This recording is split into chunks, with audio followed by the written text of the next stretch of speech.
उधार जो है वो गलत वर्ड नहीं है, क्योंकि बिजनेस को फंड करने के सिर्फ 3 तरीके होते हैं। या तो कस्टमर से पैसा आ जाए, या मैं अपने जेब से पैसा लगाऊं, या मैं उधार ले लूं। अपने पैसे मेरे पास सीमित है, कस्टमर अभी आया नहीं है, तो उधार एक बहुत इंपॉर्टेंट पार्ट है हमारी लाइफ का। Goal is to reach 25 crore at the age of 50। आपको बिजनेस चालू करना है ना, आप 2 महीने के अंदर महीने का 1 लाख रुपए कमा सकते हो। मेरी एक फ्रेंड है, she was facing problems with sanitary napkins. उन्होंने रियलाइज किया कि यार बहुत महंगा बेच रहा है यार ये विस्पर, ही लोग बड़े ब्रांड है, दे आर लिटरली स्टीलिंग। इतना लेवल का मार्जिन है उनका, और फैक्ट है 80-90% मार्जिन है। तो उन्होंने क्या किया, अब क्वेश्चन होगा जॉब कब छोड़ू। 3 ही महीने हुए हैं, पर पहले महीने मैंने 50,000 का रेवेन्यू किया, दूसरे महीने मैंने 70,000 का किया, तीसरे महीने मैंने 1.5 लाख का कर लिया। तो मैं ग्रो हो रहा हूँ, सस्टेनेबली हो रहा हूँ और प्रॉफिटेबली हो रहा हूँ। तब आप डिसीजन ले सकते हो कि भाई अब अपने को जैकपॉट लग गया इस तरफ। इकोसिस्टम जितना आज आपके फेवर में है, बिजनेस करना आज जितना आसान है वो कभी नहीं था। ये एक फैक्ट है। देखिए मैं मैनिफेस्टेशन में बहुत बिलीव करता हूँ। अगर आप ये कह देते हो कि मुझे मेरे पिताजी को जब वो 60 साल के होंगे उससे पहले एक गाड़ी गिफ्ट करनी है, तो वो ना फिर पूरी कायनात लग जाएगी आपके साथ, क्योंकि आपने लिख दिया है। आप पहले ना अपने आप से 2 सवाल पूछो।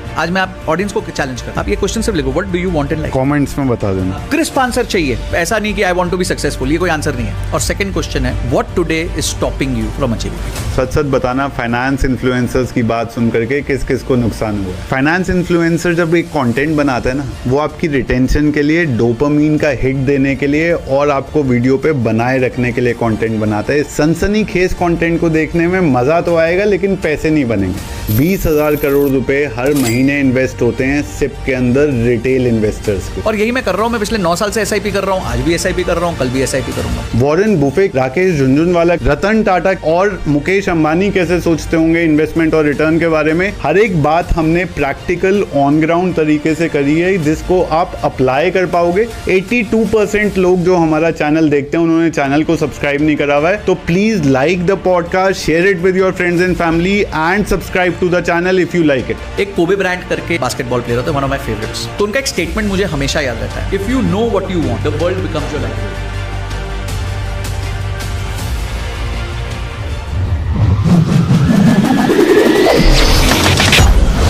ये बताओ कि ये जो डेट का पूरा जो चक्कर है, जो हर एक दूसरा वीडियो जो मैं खोलता हूँ, debt is all of a sudden a way to get rich.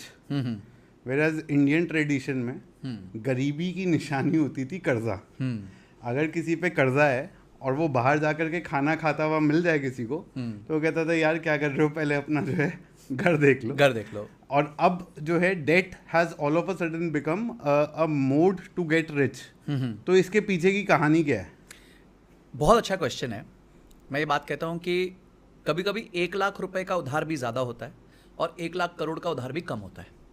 जैसे आप जिम जाते हैं, फॉर एग्जाम्पल आप जिम जाते हैं, और अगर आप जिम जाके, कोई लोग 2 किलो का भी वजन नहीं उठा पाते, कोई लोग 20 किलो का भी बहुत आराम से उठाते हैं, और कोई लोग 100 किलो का भी बहुत आराम से उठाते हैं।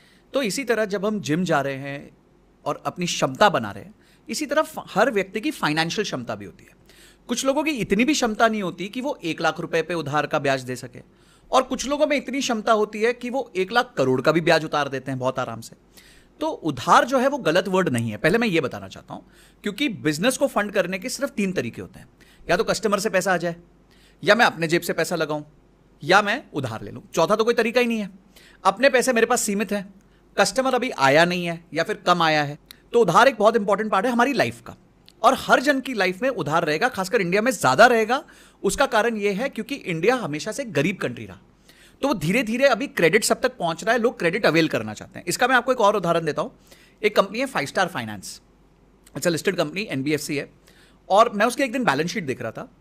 वो लोग का जो प्रॉफिट आफ्टर टैक्स है, तो उनका एक रेशियो होता है जिसे हम NIM कहते हैं, नेट इंटरेस्ट मार्जिन कहते हैं, कि मार्जिन कितना बना रहे हैं वो, नेट इंटरेस्ट मार्जिन कितना बना रहे हैं। तो मैंने एक रेशियो उनका निकाला जो था उनका प्रॉफिट डिवाइडेड बाय उन्होंने लोन कितना दिया है। तो पैट डिवाइडेड बाय उन्होंने लोन कितना दिया, तो 600 करोड़ का पैट था, 6,000 करोड़ का लोन दिया हुआ था। तो अब आप समझिए कि NBFC 10% प्रॉफिट कमा रहा है सारे खर्चों के बाद, जी, टैक्स देने के बाद भी। तो मैंने फिर जीपी लेवल पे गया, मतलब भैया अब थोड़ा सा उत्सुकता बढ़ गई है, तो अब थोड़ा जीपी लेवल पे देखते हैं ये क्या सिचुएशन चल रही है। तो जीपी लेवल पे जो सिचुएशन थी वो थी करीबन 17% की। तो 17% के बाद ऑप खर्चे निकल गए, डेट माइनस हो गया आपका, उसके बाद टैक्स माइनस हो गया, तो लास्ट में 10% के आसपास पैट बना। यानी कि आप समझ सकते हो इंडिया में कितनी भूख है क्रेडिट की इस टाइम पे। तो आपके क्वेश्चन पे आने के लिए, उधार गलत चीज नहीं है, पहली बात ये है, ठीक है। दूसरी चीज ये है, अगर आप उधार लेना चाहते हो तो अपनी सक्षमता और क्षमता बनाओ। उधार की क्षमता के लिए 3 ही चीजें चाहिए, मैं सिंप्लीफाई कर देता हूं। बहुत कॉम्प्लिकेटेड रेशियोज यूज होते हैं, मैं उनको थोड़ा सिंपल करता हूं। सबसे पहले आपकी कमाई में क्षमता होनी चाहिए उधार चुकाने की। तो यानी कि अगर आपकी 1 लाख रुपए की कमाई है, 50,000 की ईएमआई है, तो आप अपनी ईएमआई अपनी कमाई में से 2 बार दे सकते हो, तो आपकी क्षमता है। यही अगर 1.5 लाख हो जाए तो 3 बार हो गया, तो आपकी क्षमता और बढ़ गई। अगर 2 लाख हो गई तो 4 बार हो गई आपकी क्षमता। इसे फाइनेंस में डेट सर्विस कवरेज रेशियो भी कहते हैं। पर एक सिंपल सा ये कि भाई मेरी कमाई में कितनी क्षमता है उधार चुकाने की, तो मेरी महीने की 1 लाख रुपए की कमाई, 50,000 का EMI, no problem at all. पर अगर यही इक्वेशन रिवर्स हो जाए कि मेरी 50,000 की कमाई है पर 1 लाख की ईएमआई है, तो मेरे लिए प्रॉब्लम है, मेरे में क्षमता नहीं है। अब पहली चीज हो गई कमाई की क्षमता। दूसरी चीज हो गई क्या मेरे असेट में क्षमता है। तो फॉर एग्जाम्पल मैंने 1 करोड़ का घर लिया, मैंने 20 लाख खुद के डाले, 80 लाख का लोन लिया। तो कल को खुदा ना खास्ता कुछ हो जाए तो ये 80 लाख का जो लोन है, ये 80 लाख का लोन वो 1 करोड़ का घर बेच के निकाला जा सकता है, क्योंकि मेरे असेट में भी क्षमता हो गई। और तीसरी चीज है क्या मेरी कमाई रेकरिंग है कि नहीं है। तो रेकरिंग मतलब मेरा हर महीने इनकम आ रही है कि नहीं आ रही। मैं सैलरी पे हूं तो हर महीने आ रही है, मेरा एक प्रोफेशन है, मेरे कुछ फिक्स क्लाइंट्स हैं तो मेरी हर महीने इनकम आ रही है। अगर आपके ये 3 रेशियो सेट हैं, अगर आपके ये 3 पैरामीटर पे आप सेट हो, तो आप 1 लाख, 10 लाख, 1 करोड़, 10 करोड़, 100 करोड़, 1 लाख करोड़ जितना उधार लेना ले लो। सो जब हम इंडियन स्पेस में ना, जब हम डेट की बात करते हैं तो 2 बड़े नाम जो है रिसेंट हिस्ट्री में लोगों को याद आते हैं। एक हो गया किंगफिशर, एक हो गया अदानी। सॉरी यार, आपका पॉडकास्ट मैंने इंटरप्ट कर दिया, लेकिन 80% आप में से जो लोग हैं वो चैनल को सब्सक्राइब नहीं करते हैं बट पॉडकास्ट ज़रूर एंजॉय करते हैं। तो पहले उसके लिए थैंक यू। थोड़ी सी और हेल्प हो जाएगी अगर पॉडकास्ट को सब्सक्राइब कर लोगे, ताकि अगले पॉडकास्ट के बारे में आपको पता रहेगा और हमारा पॉडकास्ट जो हम बहुत मेहनत से बना रहे हैं वो और ग्रो करता रहेगा। बैक टू योर पॉडकास्ट ना। एसेट क्या है? बड़े बिजनेसमैन के लिए एसेट है उसका जो बिजनेस है, राइट, उसमें कितना रेवेन्यू चर्निंग पोटेंशियल है, जो कि कोई बैंक और बहुत सारे विद्वान लोग बैठ करके ये असेस करते हैं कि इस बिजनेस के अंदर क्या एसेट में कितना दम है, चाहे वो ब्रांड नेम हो किंगफिशर का, या किसी और केस में गवर्नमेंट कॉन्ट्रैक्ट हो, या और कोई अंडरलाइंग लैंड हो गई या कुछ हो गया। सो इन दोनों की में क्या डिफरेंस है in terms of the business model itself? So आप किंगफिशर और अडानी की बात कर रहे हैं। देखिए, किंगफिशर के पास कोई रियल एसेट नहीं था। किंगफिशर के प्लेन भाड़े पे थे, ठीक है। एक ब्रांड नेम था और ब्रांड नेम इज उतना ही वर्थ होता है जितना उस टाइम उसकी सिचुएशन होती है। तो बाद में जो उसकी हालत हुई वो सबको पता ही है। ब्रांड नेम एक इंटेंजिबल एसेट होता है। इंटेंजिबल एसेट मतलब सिंपल भाषा में जिसे आप छू नहीं सकते, देख नहीं सकते, बस फील कर जिसका साक्षात्कार नहीं हो सकता। साक्षात्कार नहीं हो सकता। तो जिसका साक्षात्कार नहीं हो सकता वो इंटेंजिबल एसेट है, और ब्रांड एक बहुत बड़ा इंटेंजिबल एसेट है। और ब्रांड में क्या है कि जैसे पेटेंट भी एक इंटेंजिबल एसेट है, पर पेटेंट आपको किसी चीज का एक संपूर्ण अधिकार देता है कुछ समय के लिए। तो अगर मेरे पास कोई मेडिसिन का पेटेंट है 20 साल के लिए, तो चाहे मैं छू नहीं सकता उस पेटेंट को, पर मुझे पता है कि 20 साल तक ये मेडिसिन अब और कोई नहीं बना सकता, तो मैं चाहे तो ज्यादा पैसा कमा सकता हूं। तो ब्रांड में ऐसा कुछ भी नहीं है, ठीक है। ये सिर्फ हमारे जो आपने जो विद्वानों का जो टाइटल दिया, ये उन लोगों ने निकाला था ताकि हम लोन दे सके। तो किंगफिशर और अडानी में सबसे बड़ा फर्क है कि अडानी के पास रियल एसेट है, उसके पास एक रियल पोर्ट है जो रोज पैसा फेंक रहा है उसको, उसके पास एक सोलर प्लांट है जो रोज पैसा फेंक रहा है उसको। सेकंड जो मैंने बात कही थी रेकरिंग रेवेन्यू की, अगर पोर्ट चल रहा है तो रेकरिंग रेवेन्यू है, सोलर चल रहा है तो रेकरिंग रेवेन्यू है, एंटरप्राइजेस में ट्रेडिंग हो रही है तो रेकरिंग रेवेन्यू है। रेवेन्यू का रेकरिंग होना बहुत जरूरी है। किंगफिशर के केस में असेट नहीं था, रेकरिंग रेवेन्यू जरूर था, क्योंकि भाई वो प्लेन रोज चल रहे थे नहीं तो वो चल रहा था, बट उसके भी रेकरिंग रेवेन्यू को रिस्क था क्योंकि वो एक्सटर्नल इवेंट्स पे बहुत डिपेंडेंट है। पर ये जो है सोलर प्लांट है, सबको बिजली चाहिए ही चाहिए, पोर्ट है, ट्रेड होना ही होना है, तो ये सारी चीजें जो है नेचर ऑफ असेट को और क्वालिटी ऑफ असेट को बेटर कर देती हैं।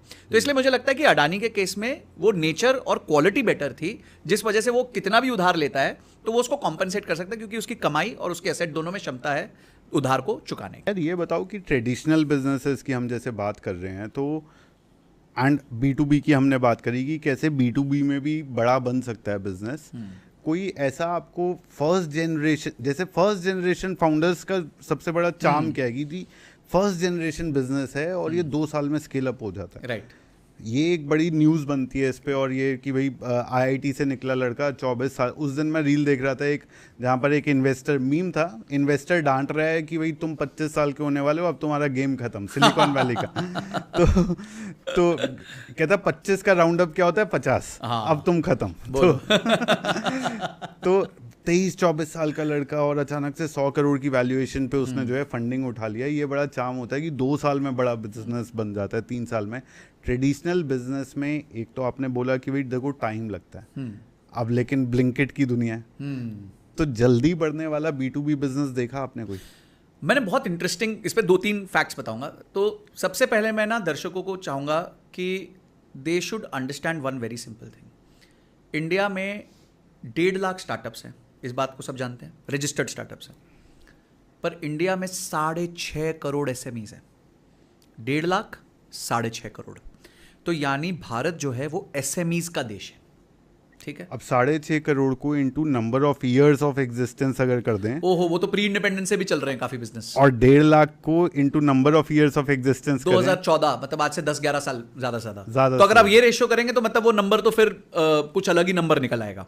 तो मतलब ये आपको बताता है कि आपका स्टार्टअप में जो है एक वो इकोसिस्टम अभी बहुत छोटा है। ये कॉपीड इकोसिस्टम था, मैं हो सकता है थोड़ा हार्श साउंड कर रहा हूं, बट ये कॉपीड इकोसिस्टम था। बट इसमें कोई बुराई नहीं है, कॉपी करना, कस्टमाइज करना। जैक वेल्च जी के CEO वो रहते, वो भी बोलते थे कॉपी बट कस्टमाइज, तो इट्स ओके। बट जो आपको वैल्यू आप देख रहे हो वो ये है कि 1.5 lakh startup versus 6.5 crore SMEs। दूसरी चीज ये है, हमने फाइनेंस में CFA में एक टर्म सीखा था, सर्वाइवरशिप बायस, और आप उससे काफी रखते होंगे बिकॉज आप भी इस फील्ड के हैं। तो ये सर्वाइवरशिप बायस का मतलब ये कि कथा तो उसकी सुनाई जाती है जो जीतता है, कथा उसकी नहीं सुनाई जाती जो हारता है। तो आज अगर एक ओयो बना है तो पता नहीं 10,000 ओयो मरे भी होंगे पीछे। अगर एक फ्लिपकार्ट बना है तो पता ही नहीं कितने। शॉपक्लूज की स्टोरी तो सबको ही पता है। जितना पैसा उसने रेज किया था, मैं वैल्यूएशन की बात नहीं कर रहा, जितना पैसा उसने रेज किया था उसके आधे से कम पैसे में कंपनी बिकी है। यानी अगर उन्होंने 100 रुपए रेज किए थे इन्वेस्टर से, तो 50 रुपए से कम में पूरी कंपनी बेचनी पड़ गई उनको, तनख्वाहें नहीं दे पाए, लास्ट में शट डाउन करना पड़ा, ठीक है। तो अगर एक फ्लिपकार्ट जिंदा रहा तो एक शॉपक्लूज मरा भी है पीछे। तो ये होता है सर्वाइवरशिप। अब हमें क्या लगता है, हम भी रितेश अग्रवाल बन सकते हैं, हम भी जो है इस तरीके से फ्लिपकार्ट के बिनी बंसल, सचिन बंसल बन सकते हैं। हो सकता है बन सकते हो, उसमें कोई डिनाइल नहीं है, पर प्रोबेबिलिटी, ठीक है। तो प्रोबेबिलिटी इज वेरी लो कि आप सर्वाइव करोगे इस इकोसिस्टम में। दूसरी चीज ये है, तो सर्वाइवरशिप बायस को बहुत ध्यान रखना पड़ता है जब आप किसी भी बिजनेस में घुसते हो। तीसरा, आपने उदाहरण पूछा, तो एक बड़ा इंटरेस्टिंग किस्सा हुआ, मैं आपको सुनाता हूं। मेरा एक ब्रदर है, कजन, जिसके बारे में मैंने अभी बताया था, जो मेरे चाचा जी का बिजनेस है। तो एक वो आता है, मिलता है, तो हम बिजनेसेस की बातें करते हैं। बड़ा यंग है वो, 26-27 साल का है। तो एक बार बात हुई, बोला यार मैं ना संजय एक कंपनी में गया, इस कंपनी का नाम है एकम ड्रग्स। मतलब वेरी गुड, नाम सुना नहीं है मैंने कभी। बोलते हरिद्वार में इनका बहुत बड़ा प्लांट है। अच्छा, तो मतलब क्या करते हैं? बोलते ये मेडिसिन के OEM है, जैसे ओरिजिनल इक्विपमेंट मैन्युफैक्चर होता है, ये मेडिसिन के OEM है। मतलब बोलते ये ना सन फार्मा, सिप्ला, मैनकाइंड, ये जितनी भी बड़ी फार्मा कंपनीज हैं उनको माल बना के बेचते हैं। मतलब अच्छा, मतलब कितना रेवेन्यू कर रहे होंगे? मैंने मतलब कर रहे होंगे 30-40-50 करोड़ रुपए, 100 करोड़ रुपए। बोलता है भाई पिछले साल उन्होंने 3500 करोड़ का टर्नओवर किया था। वाह, ठीक है, ये मैं 2 साल पहले की बात बता रहा हूँ। और बोलते इस साल शायद 4200 करोड़ का करेंगे। वो इतना इंटीमेसी से इतना जानता है क्योंकि वो उनका सप्लायर था। तो वो माल बढ़ता जा रहा है, उसको दिख रहा है कि रेवेन्यू बढ़ रहा है, उनको रिपोर्ट्स भी आती हैं, बहुत ट्रांसपेरेंट ऑर्गेनाइजेशन है। तो फिर मैंने और उसके बारे में डीप डाइव किया। तो वो 2 ब्रदर्स हैं, जैन ब्रदर्स हैं, जो मेन उनके चेयरमैन है, संजीव जैन नाम है उनका। तो उन्होंने ये कंपनी चालू की थी करीबन 2002-2003 में। तो मेरे ब्रदर ने मुझे बताया कि कहानी ऐसी है कि दोनों भाइयों ने चालू की थी और सोचा था कि दोनों भाई 10-10 करोड़ रुपए पोस्ट टैक्स जिस दिन कमाएंगे, उसके बाद वो ठीक है रिटायर हो जाएंगे, कि हो गया भाई बिजनेस से काम हो गया अपना। तो इनके लाइफ लॉन्ग का ये ड्रीम था कि दोनों भाई 10-10 करोड़ रुपए पोस्ट टैक्स कमा लें, ठीक है। ये टारगेट उन्होंने 2 साल में अचीव कर लिया। कंपनी लॉन्च करने के 2 साल में 10-10 करोड़ रुपए दोनों के खाते में गिर गए कि भाई चलो ठीक है, अब इतने पैसे हो गए खाते में कि अगर हम दोनों 10-10 करोड़ निकालेंगे तो डन। पर उन्होंने देखा उनका तो बिजनेस बड़ा हो गया। उन्होंने देखा कि अब हम अच्छे सब और इसको बड़ा कर सकते हैं और अच्छे लोगों को माल दे सकते हैं। आज 4500 करोड़ से ऊपर की उसका रेवेन्यू है, 450 करोड़ से ऊपर का उसका एबिटा है। आज 2000 उनके पास प्रोडक्ट्स हैं, जिसमें कई तो पता नहीं सैकड़ों पेटेंटेड प्रोडक्ट्स हैं। ऐसी कोई कंपनी नहीं है इंडिया की, अब्रॉड की, जो इंडिया में मेडिसिन बेचती हो और उनसे ना लेती हो। दिन की 12 करोड़ से ऊपर वो गोलियां बना रहे हैं, ठीक है। और उनकी खुद की एक सिस्टर कंसर्न है जो गाइनी प्रोडक्ट्स फीमेल्स के लिए बेचती है, वो उनको माल देते हैं। वो कंपनी का टर्नओवर 450-500 करोड़ रुपए है। वाह। तो अगर आप देखें, फर्स्ट जेन एंटरप्रेन्योर्स ह्यूमिलिटी के साथ उन्होंने बिजनेस चालू किया। जो आपने कथा सुनी, बोले कि फर्स्ट जेन एंटरप्रेन्योर्स के बारे में, आज 4,500-5 हजार करोड़ का बिजनेस कर रहे हैं। क्योंकि मेडिसिन बिजनेस इंडिया में, देखिए, अगर वो 5,000 करोड़ की मेडिसिन बेचते हैं तो आप समझ लीजिए वो मेडिसिन मार्केट में उसकी मिनिमम 6 गुना में बिक रही है, ठीक है। तो 6 गुना में बिक रही है, यानी 30,000 करोड़ में उनकी मेडिसिन बिक रही हैं। आज पूरे इंडिया में 3 से 3.5 लाख करोड़ की मार्केट है मेडिसिन की सेलिंग प्राइस में, 3 से 3.5 लाख करोड़ की रेंज में, यानी मार्केट का 10% शेयर उनका है आज के दिन, एक सिंगल कंपनी का। और बाकी सारी दुनिया 90% कर रही है, ये एक अकेली कंपनी 10% कर रही है। और ये first generation, pure first generation entrepreneurs, कोई लेना देना ही नहीं था उनका बिजनेस से। पीतमपुरा में रहते हैं दिल्ली में, और बड़े हम्बल लोग हैं। ठीक है भाई, तय किया था, बहुत अच्छा बन गया बिजनेस, अच्छा हो गया, हम तो सबको सप्लाई कर रहे हैं माल। और आज क्या होता है कि आपको कुछ प्रोडक्ट्स में 3-3, 4-4 साल की टेस्टिंग लगती है। वो प्रोडक्ट सिर्फ इन्हीं के पास है, तो और कोई कंपनी इनसे कंपीट ही नहीं कर सकती, क्योंकि उसको पहले 4 साल तो अपने प्रोडक्ट को टेस्ट कराने में लगी जाएंगे, फिर वो बेच सकती है। तो ये कट स्टोरी है। आज एक 15, 20, 25 साल, उसको 20 साल के आसपास लग गए, वो आज यहां पहुंची है। तो हम क्यों जल्दी करें?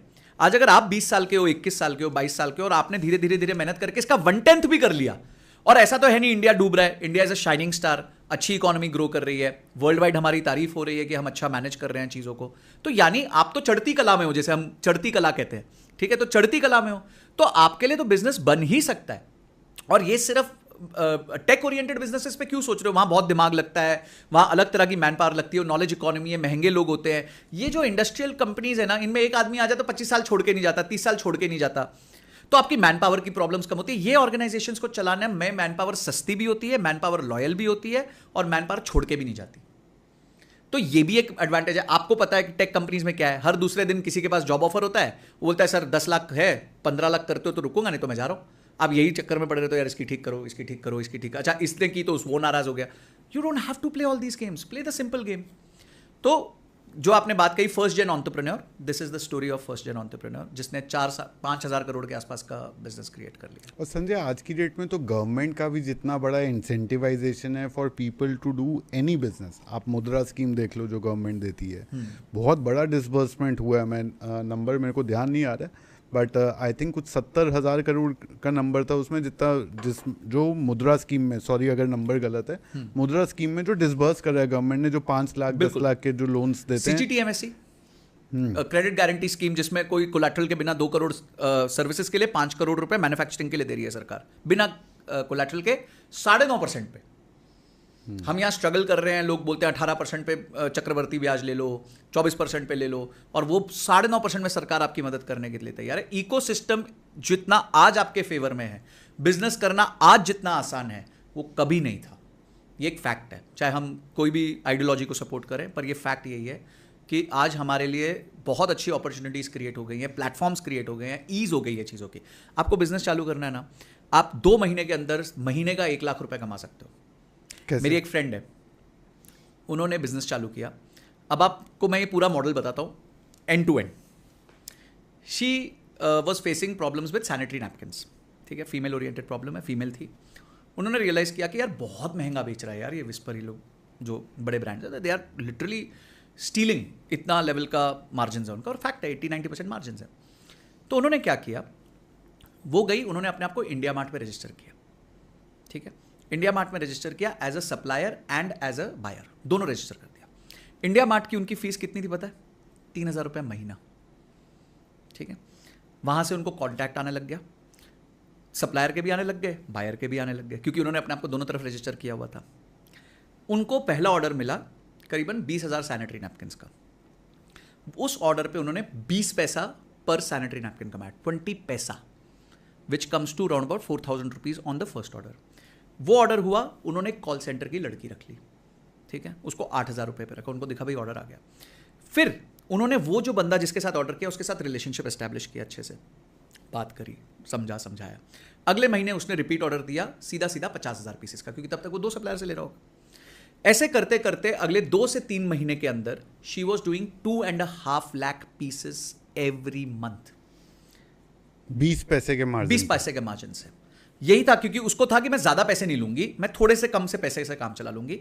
50-60 हज़ार रुपए वो महीना कमाती थी। 8,000 की उसकी वो लड़की थी, कॉल सेंटर की लड़की थी, 5,000 रुपए का उसने वेयर हाउस रखा हुआ था, that's it. Loading unloading was in the cost, तो वो 20% मार्जिन जीपी था, तो उसमें आ गया। सिर्फ 13,000 रुपए की कॉस्ट पे 50-60 हज़ार रुपए बना रही थी। She was pregnant at that time, और उसने वहां से अपने लिए 50-60-70 हज़ार रुपए का एक इन्फ्लो चालू कर दिया। दिन में मुश्किल से 1 घंटा काम करती थी। आपने क्या यूज किया, रेडी एक इकोसिस्टम इंडिया मार्ट का यूज कर लिया, आप बायर भी बन गए, आप सप्लायर भी बन गए. Nobody stopping you from doing all these things. एक और एग्जांपल देता हूँ संजय, मेरे दोस्त ने, इंडिया जो है FTA साइन कर रहा है, ठीक है, free trade agreement. Free trade agreement क्या होता है कि दोनों देश, जिन दो देशों के बीच में FTA साइन होगा जनता के लिए, वो दोनों देश एक लिस्ट बनाएंगे कि ये सारा सामान जो है आप चाहे इंडिया से ऑस्ट्रेलिया भेजें या ऑस्ट्रेलिया से इंडिया भेजें, आपको कस्टम ड्यूटी जो है नहीं लगेगी, इम्पोर्ट ड्यूटी आपकी एग्जेम्प्ट हो जाएगी. और अब इंडिया और ऑस्ट्रेलिया के बीच में पहला साइन हुआ है, ऐसे कई सारे, और UK से नेगोशिएशन चल रहा है, कई सारे और कंट्रीज़ के साथ नेगोशिएशन चल रहा है. उसने देखा कि यार अब ये अगर अग्रीमेंट साइन हुआ है तो ऑस्ट्रेलिया में क्या है, वहाँ विनयार्ड्स बहुत हैं, वाइन बहुत बनती हैं. अब वाइन में पहले उसने सोचा बॉटल्स जो है मैं यहाँ से भेजूंगा, फिर उसको पता चला ये चाइना के पोर्ट से जाती है बॉटल, इंडिया से लॉजिस्टिक कॉस्ट में थोड़ा सा ज़्यादा कॉस्ट आ सकती है इवन आफ्टर इम्पोर्ट ड्यूटी. सिर्फ जो बॉटल के ऊपर कॉर्क का जो धंधा है वो बहुत बड़ा धंधा है यार अपने आप में. That in itself is hundreds and hundreds of crores of business. और वो छोटे विनयार्ड्स जो ऑस्ट्रेलिया में आज तक सिर्फ एक इम्पोर्टर होता था जो सबके लिए ये बॉटल्स और कॉक्स इंपोर्ट करता था और वो उनको सप्लाई करता था, एक बिजनेस की मोनोपोली थी इसके अंदर. अब जो आदमी वहाँ जा कर के डायरेक्टली हर एक ओनर से, because these are family owned, हर एक ओनर को जा कर के बोलेगा कि जी आपकी जो है लैंडेड कॉस्ट अगर 50.5 डॉलर पर कॉर्क है तो मैं आपको 0.25 में लैंड करा दूंगा सेम क्वालिटी का cork. It's a big business in itself. Recurring. तो आपने एक जो भी मैक्रो इवेंट हो रहा है उस ट्रेंड को पकड़ा, जो आपने कहा ट्रेंड इज योर फ्रेंड, उसके अंदर आपने डीप डाइव करके देखा कि इकोसिस्टम में यहाँ जगह है और वहाँ आप घुस गए, तो वहीं पर आपका 150, 200, 250 करोड़ का बिजनेस, कोई टेक्नोलॉजी नहीं है, कुछ नहीं है, वो बैठ करके यहाँ पर एक तरह से लॉजिस्टिक का टैलेंट हायर कर रहा है जो वो कॉक को वहाँ तक पहुँचा दे. ना मैन्युफैक्चरिंग करनी है ना कुछ और करना है, और ऑस्ट्रेलिया घूम के आता है वो अलग है. मैंने एक गाना था, तू प्यार है किसी और का, तुझे चाहता कोई और है. हाँ. तो इट्स लाइक आपको कुछ करना नहीं है, आपको किसी से लेना है और किसी को देना है. हाँ. तो ये वही सिचुएशन है. आपको इंटेलिजेंटली ट्रेंड को फॉलो करना है. देखिए, if you can understand the trend and technology क्या है, लोगों ने टेक्नोलॉजी को AI और ये सब से रिलेट कर दिया. अरे भाई, एक कॉल सेंटर चलाना भी टेक्नोलॉजी है. अगर 4 कॉल्स आपके कॉल सेंटर पे गिरती है और आप उसको उठा रहे हो, वो भी तो टेक्नोलॉजी है ना. जब तो फोन नहीं था तो फोन भी टेक्नोलॉजी बना. ऑब्सोलीट थोड़ी हुआ है, आज फोन यूज होने थोड़ी बंद हो गए. फोन्स पे आज भी काम हो रहा है. आप बोलो नहीं, ऑर्डर तो CRM के थ्रू ही जाएगा, तभी मैं बिजनेस कर सकता हूं. Technology is to support business. Business होगा तो टेक्नोलॉजी होगी, बिजनेस ही नहीं होगा तो टेक्नोलॉजी का क्या चार डालूंगा मैं. तो end of the day system, processes, business, ये technologies all are there if the business is there. राजा है तो प्रजा है, ठीक है, राजा ही नहीं तो प्रजा काय की. तो this is how I believe in business. ये बहुत आपने एग्जांपल अच्छा दिया कि मैक्रो इवेंट्स में से, ट्रेंड में से ढूंढ लो मैं कहां फिट होता हूं और उस पर एफर्ट मारो. ढूंढो आज कौन कंपटीटर है, क्या कर रहा है, कितने में बेच रहा है, मैं कहां से खरीद रहा है. वैल्यू मनी जी से एक बहुत अच्छी सीख मिली थी मुझे. वो थी कि जो कॉग्स पे फोकस करता है, जैसे कॉस्ट ऑफ गुड सोल्ड कहते हैं, ठीक है, वो बिजनेस कर सकता है. जो कॉग्स ऑफ कॉग्स में जाता है वो डिसरप्शन कर सकता है. तो अगर आप सिर्फ कॉग्स पे रुक जाए, हाँ जी मैं तो इतने में ये चीज खरीदूंगा, इतने में बेच दूंगा, तो आप बिजनेस कर लोगे, 10%, 20% का मार्जिन कमा लोगे. पर जो चीज आपकी बन रही है उसकी आप निटिग्रिटीज में गए तो आप डिसरप्शन लेके आ सकते हो. और ये काम सबसे अच्छा हमारे देश में अगर कोई रियली करता है तो ऐसा नहीं लगना चाहिए मैं बीजेपी का प्रचारक हूं, वो अडानी और अंबानी के अलावा कोई नहीं है. I think they are the best at understanding cost structures. मैं जानता हूं, मेरे एक फ्रेंड है, उन्होंने सप्लाई किया रिलायंस को. बोलते वहाँ पे जो सप्लायर के साथ होता है आप सोच नहीं सकते. बोलते उसका बॉम होता है, बिल्स ऑफ मटेरियल. यानी अगर मैं किसी को फ़ोन बेच रहा हूँ तो फ़ोन में क्या क्या लग रहा है, चिप लग रही है, रबड़ लग रहा है, ग्लास लग रहा है, सब. वो लोग है ना पूरे फ़ोन को खोलेंगे, एक एक आइटम लिखेंगे, उसका लोएस्ट सोर्सिंग प्राइस लिखेंगे कि यहाँ से इतने का मिलेगा, यहाँ से इतने का मिलेगा, यहाँ से इतने का मिलेगा. यानी आपका जो प्रोडक्ट है ये जी 10,000 रुपये का है, या फॉर एग्जाम्पल 100 रुपये का, इजी कैलकुलेशन के लिए. अब 100 रुपये की आपकी कॉस्ट है, आप मेरे साथ धंधा कर रहे हो, वेरी गुड, आपको 7% का मार्जिन मिलेगा, पर 50 लाख पीस बनाने हैं. तो रिलायंस क्या करता है या फिर अडानी क्या करता है, वो लोग इतना ज्यादा बॉम्ब के अंदर घुस जाते हैं, इतना ज्यादा बॉम्ब के अंदर घुस जाते हैं, उनकी जो जीत है वो उनकी सेल्स नहीं है, उनकी परचेज है. क्योंकि परचेज आपने उस प्राइस पे कर दिया तो सेल तो आप उस रेट पे कर दोगे जो कोई और कर ही नहीं सकता, और आप मार्केट को डिस्टर्ब कर दोगे। इसलिए कॉग्स जानोगे तो बिजनेस करोगे, कॉग्स ऑफ कॉग्स जानोगे तो डिस्ट्रप्शन कर दोगे। तो ये भी एक लर्निंग है बिजनेसेस के लिए, बहुत इंपॉर्टेंट लर्निंग है। संजय एक चीज़ बताओ, क्योंकि आपको पर्सनल फाइनेंस भी समझ में आता है, बिजनेस भी समझ में आता है, अब बहुत सारे लोगों के जीवन में ये दोनों समस्याएं एक साथ आती हैं जब वो आदमी अपनी जॉब से बोर हो जाता है। क्योंकि वो ये सोचता है कि यार मेरे को बिजनेस तो करना है, पर क्या मेरे पास एडिक्वेट कैपिटल है, मैं अपने खर्चे निकाल पाऊंगा या नहीं निकाल पाऊंगा। अगर 2-3 टेस्ट देने हैं कि भैया ये पैरामीटर जब पूरे हों तब कूदना, वरना मत कूदना, नौकरी करते रहो चुपचाप, तो वो कौन से सेफगार्ड या पैरामीटर है? देखिए, सबसे पहली चीज़ है, जापानीज कॉन्सेप्ट है इकिगाई का। पहले आप अपना इकिगाई निकालो, क्योंकि if the why is clear the what will follow. ये बहुत मतलब साइमन भाई ये जो कॉन्सेप्ट है ना, सॉरी, ये यूएस यूके के लिए तो बहुत बढ़िया है। मैं क्यों कह रहा हूँ, क्योंकि हमारे देश में ना देखो, सोशल सिक्योरिटी, अगर मेरी नौकरी चली गई ना, मुझे कोई बचाने नहीं आने वाला है, ठीक है। मेरे दम पे और 3-4 लोग हैं घर पे, जिसमें से किसी का न्यूज़पेपर आता है, किसी का जो है राशन कोई खरीदने जाता है, कोई घर की जो डेली बेसिक नीड्स हैं वो पूरी होती हैं, कोई कभी अपना छोटा सा शौक पूरा कर लेता है कि भाई साड़ी ले आए या थोड़ी, वो सारी चीज़ें एक सैलरी से चल रही हैं। ये एक रियलिटी है 90% ऑफ मिडिल क्लास पॉपुलेशन की, जहाँ पर एक स्ट्रीम ऑफ इनकम है। ये कहना शायद आसान है, शायद सिर्फ और सिर्फ हम टियर 1 सिटीज़ की बात कर रहे होंगे अगर हम ये कहेंगे कि यार देखो जेनजी है, पापा ने पैसे कमाए हुए, वो एक बहुत छोटा ऑडियंस है। और वो वाला जो ऑडियंस है ना, वो थोड़ा सा अपने कंफर्ट जोन, उनको जब बिजनेस करना है वो सोचेंगे भी, राइट, उनके पास पैसा आ जाएगा। वो वैसे ही जो आपने एफ बोला ना, फ्रेंड्स फैमिली एंड फूल्स, वो उधर से जो है वैसे भी पैसा आ जाएगा। जो फंसता है इस डिसीजन में, वो लड़का फंसता है जिसके जो है फादर जो है रिटायर हो चुके हैं, गवर्नमेंट जॉब में, सेविंग जो थी उसकी पढ़ाई में लगा चुके हैं, माँ बाप उस पर डिपेंडेंट हो चुके हैं, वाइफ शादी हुई है अगर तो वाइफ घर पे ही है, और घर में बहन भी है जिसकी जो है शादी सर पे खड़ी है। ऐसे थोड़ा सा नहीं, ये एग्जैक्ट नाम है मेरे पास, एक मैं लूंगा नहीं, बट एग्जैक्ट नाम है मेरे पास इस आदमी का। जो आपने मेरे को पर्सोना दिया है, उसका एक एग्जैक्ट नाम मेरे पास है। उसने अपने लिए अब नया घर भी बनवाया है, तो जब वो घर बनाया तो ऑब्वियसली उस पर और एक कर्जा चढ़ गया है। उसकी बहन की शादी भी उसको करनी है, उसकी खुद की शादी भी उसको करनी है, उसके ब्रदर जो हैं वो डिसेबल्ड है, मदर फादर तो बहुत टाइम से ही काम नहीं कर रहे हैं। तो I know this personality, I clearly know this personality. हाँ, तो अब इस आदमी को अगर मैं इकिगाई बताऊंगा ना, हाँ, तो वो तो मारेगा पकड़ के। तो हाँ, एग्जैक्टली, वो कहेगा भाई पैसे जो है ना वो चाहिए सर्वाइवल के लिए। सही कह रहे हो। तो पर बिजनेस में मुझे लगता है कि शायद अगर मैं नौकरी करता रहूंगा तो मेरी मुसीबतें जिंदगी भर चलती रहेंगी, लेकिन अगर मैं बिजनेस में शिफ्ट हो गया ना, तो हो सकता है मैं 2 साल में जो है सारा खेल बदल दूं, जो पहले आपने एग्जांपल दिया। तो ऐसे व्यक्ति को क्या करना? इस व्यक्ति को, हाँ, देखिए, पहले बताओ इसका नाम क्या है। अच्छा नहीं लगेगा, बहुत मेरा बहुत क्लोज ये है, वो मुझे अपना टीचर मानता है और मैं बहुत अच्छा, and whenever help is required to whatever extent मैं कर सकता हूँ, मैं डेफिनेटली उनकी करता हूँ। ये कभी 28-29 साल के आसपास का लड़का है जो सेम सिचुएशन में, और वो मेरे से मिलता रहता है, बात करता रहता है, वो गवर्नमेंट जॉब में इस टाइम।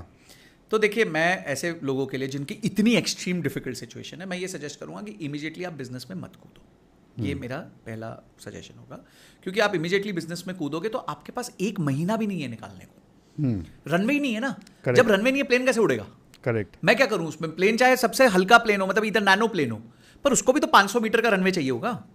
सबसे छोटे प्लेन सेस्ना को भी 500 मीटर का रनवे चाहिए या 1000 मीटर का रनवे चाहिए, तो 1000 मीटर तो लाऊं पहले। तो ऐसे व्यक्ति को सबसे पहले अपने फ्रिल्स कट करके, जो वो आज फ्रिल्स मतलब जो कहीं भी वो एक्स्ट्रा खर्चा कर रहा है, बाय चांस कर रहा है, तो उसको कट करके पहले तो सेविंग्स या इन्वेस्टमेंट में डालना चाहिए।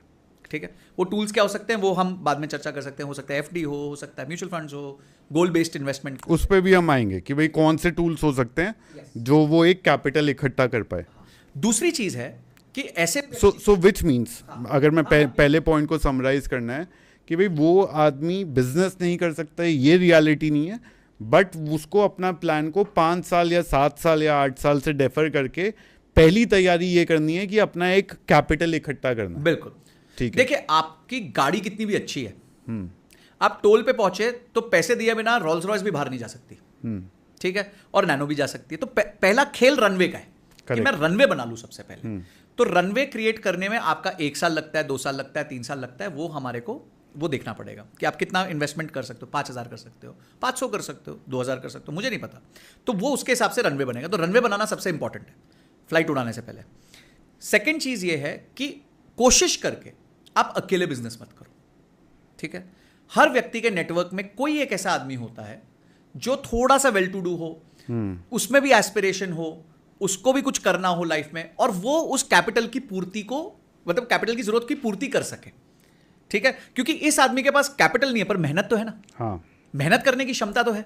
तो ये एटलीस्ट इतना देख ले कि भाई मैं अभी दो तरफा मार नहीं झेल सकता, कि मैं घर वालों को जीरो उस पर भी ले आऊं कि भाई मैं कुछ नहीं दे सकता, और मैं कुछ कमा रहा भी नहीं हूं और मेरे जेब से भी लग रहा है, मतलब डबल वैमी नहीं ले सकता। तो इन दोनों वैमी में से एक वैमी तो बचा ले भाई।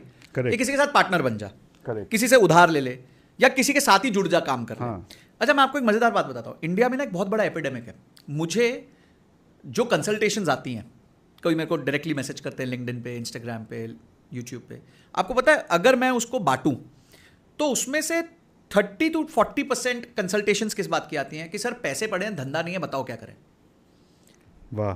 पैसे पड़े हैं, धंधा नहीं है, बताओ क्या करें। जमीन बेच दी पंजाब में, 5 करोड़ रुपए पड़े हैं, बेटा मवाली ना बन जाए, 18 साल 19 साल का हो गया, पढ़ाई में मन नहीं लगता, क्या करूं इसको, कौन सी दुकान खोल के दूं, कहां ये 1 लाख रुपए महीना कमा सकता। 5 करोड़ वाला ये सोच रहा है कि यार बेटा 1 लाख ही कमा ले तू। तो इंडिया में एक बहुत बड़ा एपिडेमिक है, इसलिए लोग फ्रेंचाइजीज के पीछे भागते हैं। इसलिए फ्रेंचाइजीज इतनी फेमस हो जाती है इंडिया में, चल पड़ती हैं। क्यों? क्योंकि उनको दिखता है यार 10-15 लाख रुपए लगाओ, ठिया बन जाएगा, लड़का जाके बैठ जाएगा ऑफिस में, एक तो काबू में भी रहेगा, शादी वादी के लिए भी ईजी हो जाएगा, और अपने भी पैसे जो पड़े हैं घर पे वो खराब नहीं होंगे, कुछ लग जाएंगे, चाहे वो बाद में बिजनेस चले ना चले, that is immaterial. For the moment उनको टाइम पास करना, और ये बहुत बड़ा एपिडेमिक है इंडिया में। तो आपका अगर आप उस कैटेगरी में हो जहां आपके पास पैसे नहीं, तो ऐसा एक एपिडेमिक का मारा हुआ बंदा ढूंढ लो ना जिसके पास पैसे पड़े, ठीक है। तो ये दो चीजें आप फर्स्ट। तो यानी आप कह रहे हो कि ये पूल अवेलेबल है? सुपर अवेलेबल है। सुपर अवेलेबल नहीं है, सुपर अवेलेबल है। बहुत लोग हैं जिनके पास पैसा है पर धंधे का कोई अता पता नहीं है, क्योंकि जमीनें बेचते, जमीनों ने बहुत पैसा दिया ना इंडिया में। अभी आपके इधर ही गुड़गांव में पता नहीं कितने अरबपति बने, कितनी स्कॉर्पियो आ गई, कितनी जैगुआर्स आ गई, कितनी रोवर्स आ गई, ठीक है। नहीं मैनेज कर पाए तो बहुत लोग बर्बाद हो गए, जिन्होंने मैनेज किया तो उन्होंने अच्छा कर लिया। करेक्ट। तो people have at least understood this much कि कुछ तो करना पड़ेगा पैसे के साथ यार, सिर्फ इसको रद्दी नहीं कर सकते। हाँ। तो ये पूल को आप टैप इन करो, इस पूल से मिलो, इस पूल का इवैल्यूएशन करो। तीसरी चीज है, इस दौरान अपनी बिजनेस की नॉलेज को इंप्रूव करो। एमबीए नहीं कह रहा मैं, बिजनेस की नॉलेज करो। MBA is made for employment, ठीक है। It's a employment degree, it's not a business degree. Business degree could भी जैसे हमारा पॉडकास्ट देखना, अगर हमारा 2 घंटे का पॉडकास्ट है, ये 2 घंटे की क्लास है, ठीक है। इसमें बहुत कुछ वो सीखेगा। एटलीस्ट इसके बाद वो जाके इंडिया मार्ट का बटन दबाएगा, वो देखेगा इंडिया मार्ट में सप्लायर कैसे रजिस्टर करूं अपने आप को। एक वो कहानी सुन के कि भाई 50,000 रुपए महीना एक लड़की ने कमा लिया 2-3 महीने के अंदर, वो हो सकता है उसमें मोटिवेशन आए कि जाके बटन क्लिक करे कि चल यार इंडिया मार्ट जाके तो देखो वेबसाइट क्या है। तो ये तीसरी चीज है कि अपने आप को एडुकेट करो बिजनेस में, ठीक है। आप अगर एक बिजनेस करना चाहते हो, बेसिक फाइनेंस समझ लो। बेसिक मैं नहीं कह रहा कि सुपर IRR, NPV, ये सब चीजें, डेरिवेटिव्स, ऑप्शंस, ये सब सीखो। मैं सिंपल कह रहा हूँ प्रॉफिट कैसे कैलकुलेट करते हैं, बैलेंस शीट क्या होती है, कैश फ्लो क्या होता है, ठीक है। धंधे में रेवेन्यू आ गया, कैश फ्लो नहीं आया, कैश फ्लो आ गया, रेवेन्यू नहीं आया, तो ये छोटी छोटी चीजें सीख लो। तो थर्ड, अपनी एजुकेशन पे फोकस करो। Education not conventional but education real, practical, purposeful, ठीक है। तो ये हमारे को एजुकेशन करना है। और फिफ्थ, जो भी बिजनेस करना स्टार्ट करना है, पैरेलली बिल्ड करो। शाम के 6 बजे के बाद करो, सैटरडे संडे को करो, जॉब से छुट्टी लेके करो, कुछ भी करो, पर पैरेलली बिल्ड करना चालू करो। और अगर उसमें कुछ ऐसा क्रैक कर लिया जो आपने एग्जांपल दिया वो सैनिटरी वाले बिजनेस का, तो फिर तो आप जो है, आप खुद का कैपिटल भी इकट्ठा हो गया, सिक्योरिटी आ गई, बिजनेस का जिसको हम कहते हैं ना POC, प्रूफ ऑफ कॉन्सेप्ट भी हो गया, प्रूफ ऑफ कॉन्सेप्ट हो गया, आपकी कन्विक्शन भी बढ़ जाएगी, घर का सपोर्ट भी आ जाएगा। इसमें आपका 2-3 पैरामीटर्स आप देख लो कि कब छोड़ूं। अब क्वेश्चन होगा जॉब कब छोड़ूं। हाँ।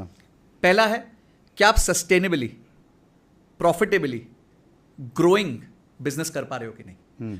3 ही महीने हुए हैं, पर पहले महीने मैंने 50,000 का रेवेन्यू किया, दूसरे महीने मैंने 70,000 का किया, तीसरे महीने मैंने 1.5 लाख का कर लिया। तो मैं ग्रो हो रहा हूं, सस्टेनेबली हो रहा हूं और प्रॉफिटेबली हो रहा हूं। तब आप डिसीजन ले सकते हो कि भाई अब अपने को जैकपॉट लग गया इस तरफ, अपने पास थोड़े पैसे भी हैं, दोस्त यार के जो उसने डाले थे वो भी आ गए, अपनी एक बेसिक जीविका भी ठीक ठाक हो गई, अपन पैसा घर पे दे सकते हैं, एटलीस्ट जिंदा रहेंगे, कोई खराबी नहीं होगी। And now I get out and I start working on this 24 hours and I make this 1,50,000, 15 lakhs within next 3 months. फिर वो रेजिग्नेशन की वायरल रील बना दो, फिर वो रील बनाओ और अपना धंधा एस्टेब्लिश करो. हाँ. और देखिए आज के बिजनेसेस में personal branding has become one of the most important elements. मैं पीछे डॉली चाय वाला से मिला and I think he is one of the most inspirational persons I have met in my life.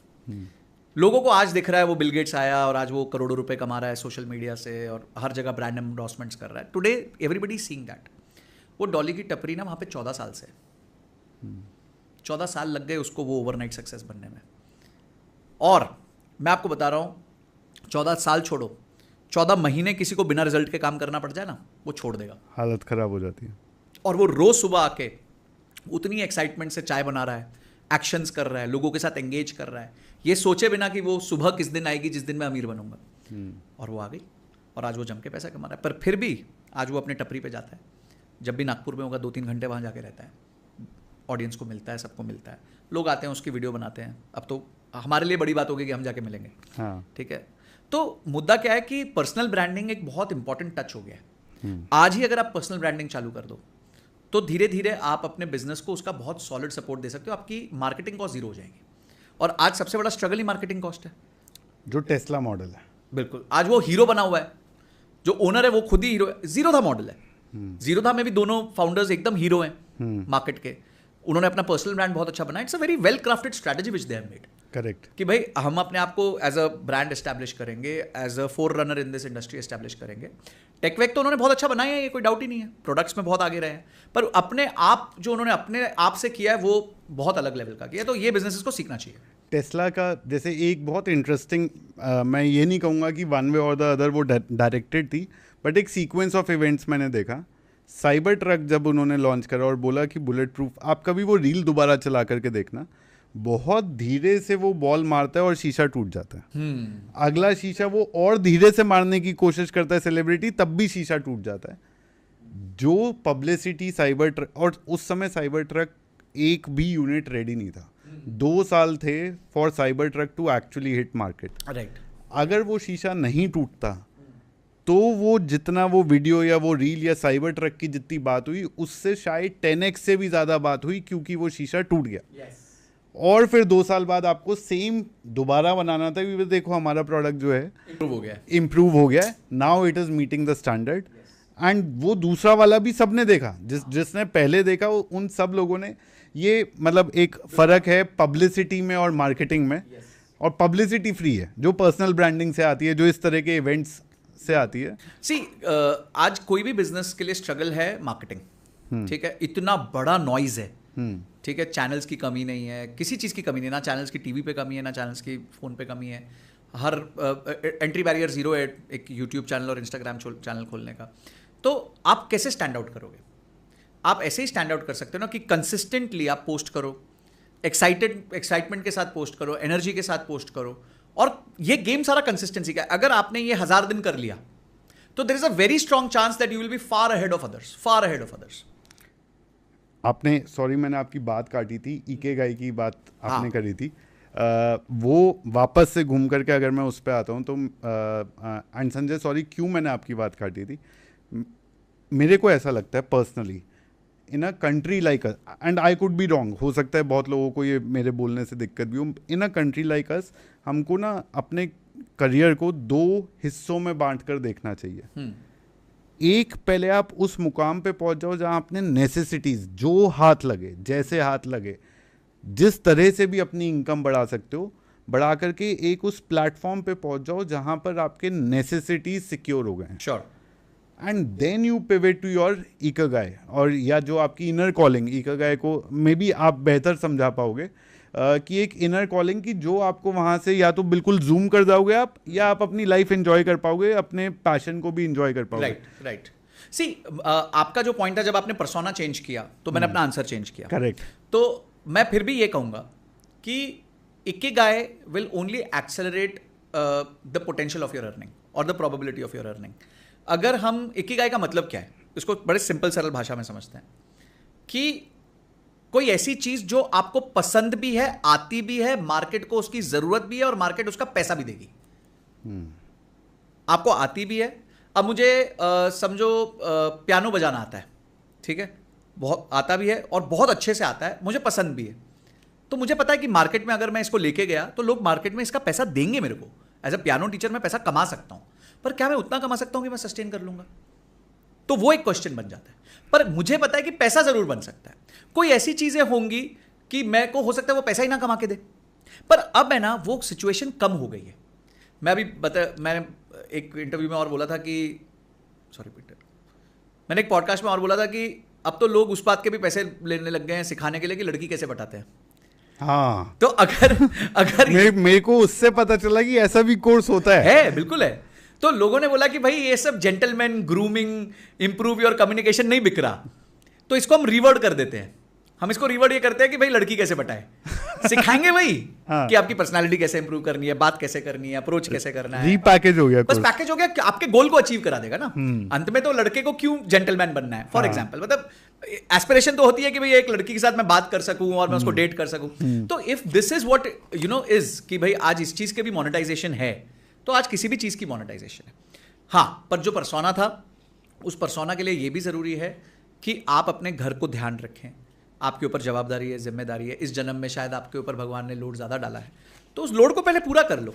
B happy about it, it's okay, it's okay. भाई हम भी कोई entitled family से नहीं आए, मैं भी बहुत स्ट्रगल वाली फैमिली से आया हूँ, ठीक है। बट धीरे धीरे बिल्ड किया। आज मैं 40 का होने वाला हूँ, तो आज जो मैं कह रहा हूँ वो एक 22 साल का लड़का सुन के ये नहीं सोच सकता कि यार ये तो कहना आसान है।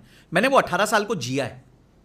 तो वो 18 साल में मैंने नौकरी भी करी है, वो 18 साल में मैंने काम भी किया है, मेहनत भी की है, घंटों घंटे मेहनत करी है, तब जाके आज आपके साथ इस चेयर पे बैठ के इस बातों पे मैं विषय पे बात कर पा रहा हूँ। तो ये जो अचीव करना है उतना टाइम तो लगता ही लगता। मैं संजय, एक मेरे को अपनी लाइफ की कहानी याद आ गई। मेरा एक दोस्त होता था जो क्लास में मेरे से बहुत इंटेलिजेंट होता था, बहुत आगे होता था। हमारी जर्नी कुछ ऐसी रही कि हम साथ साथ ही रहे।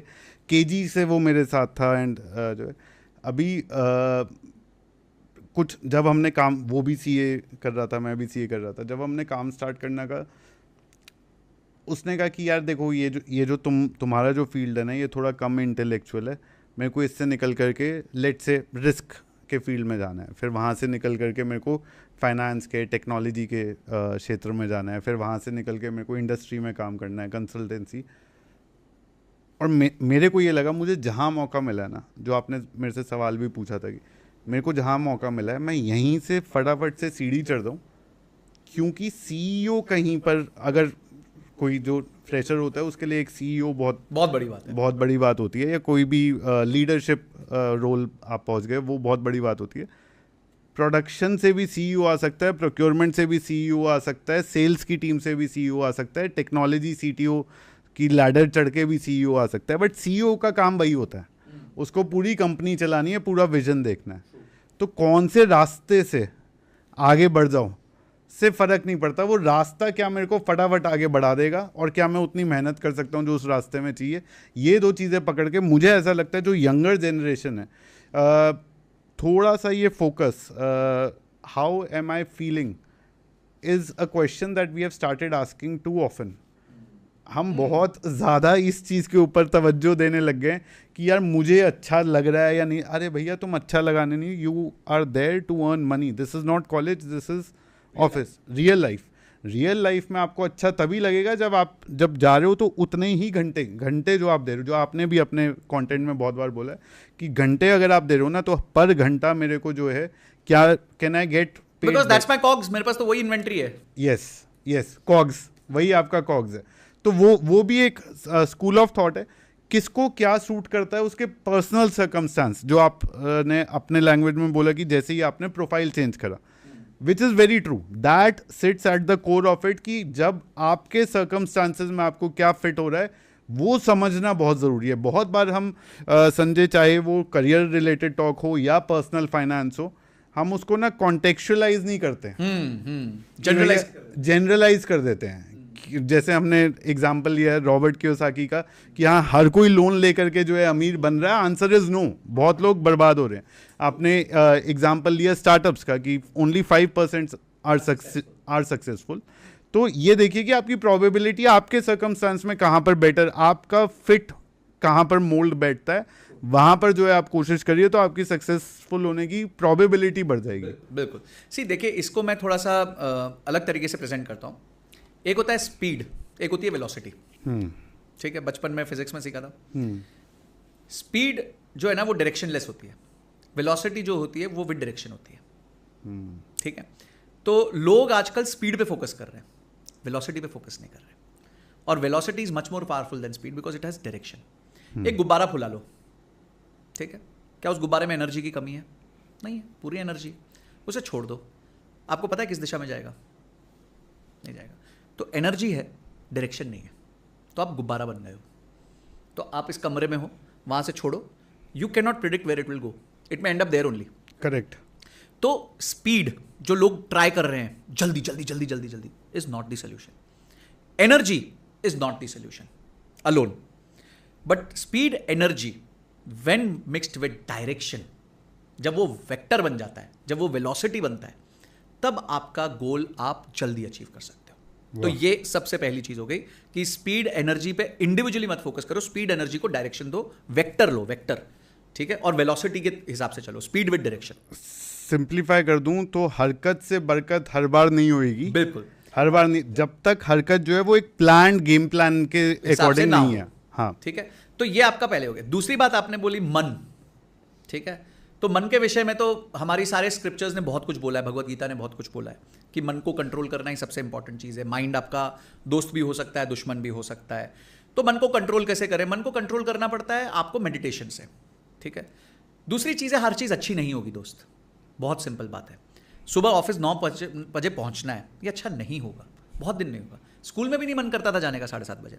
जिम में जाओगे, बहुत दिन मन नहीं करेगा, मज़ा नहीं आ रहा, आज यार मन नहीं है, आज यार नहीं करना वर्कआउट, आज नहीं ट्रेडमिल करनी, पर करते हो ना, क्यों? क्योंकि गोल होता है फिटनेस का, या कोई प्रेशर होता है या गोल होता है। तो आप पहले ना अपने आप से 2 सवाल पूछो, और ये बहुत सुपर्ब फ्रेमवर्क है। पहला है कि what do you want in life? सबसे सिंपल क्वेश्चन है, पर किसी के पास आंसर नहीं है। आज मैं आप ऑडियंस को चैलेंज करता हूं, आप ये क्वेश्चन सिर्फ लिखो, what do you want in life. कोई आंसर नहीं दे पाएगा, कमेंट्स में बता देना। हाँ, कमेंट सेक्शन में प्लीज लिखना, what do you want in life.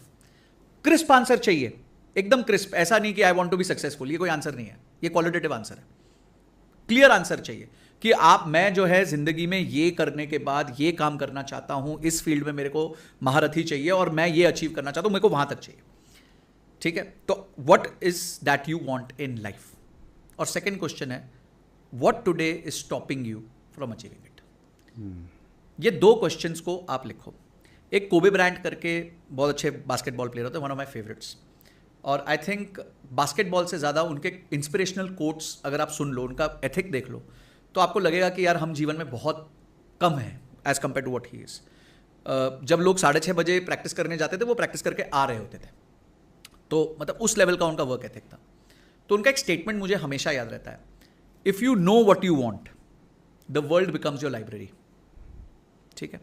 तो आज अगर आपको ये पता है कि आपको चाहिए क्या, तो आपके पास रिसोर्सेज की कमी नहीं, यूट्यूब है, बुक्स हैं, इन्फॉर्मेशन है, कोचेज हैं, ट्रेनर्स हैं, मेंटर्स हैं, कॉलेजेस हैं, इंस्टीट्यूशंस हैं जो आपको सिखा देंगे, ठीक है। किसी का भी हाथ पकड़ के आप सीख सकते हो, पर पहले पता तो करो चाहिए क्या। तो 2-3 चीज़ें हैं, स्पीड और एनर्जी नहीं, डायरेक्शन ज़्यादा इंपॉर्टेंट है। वेक्टर बन जाओ, वेलोसिटी बन जाओ।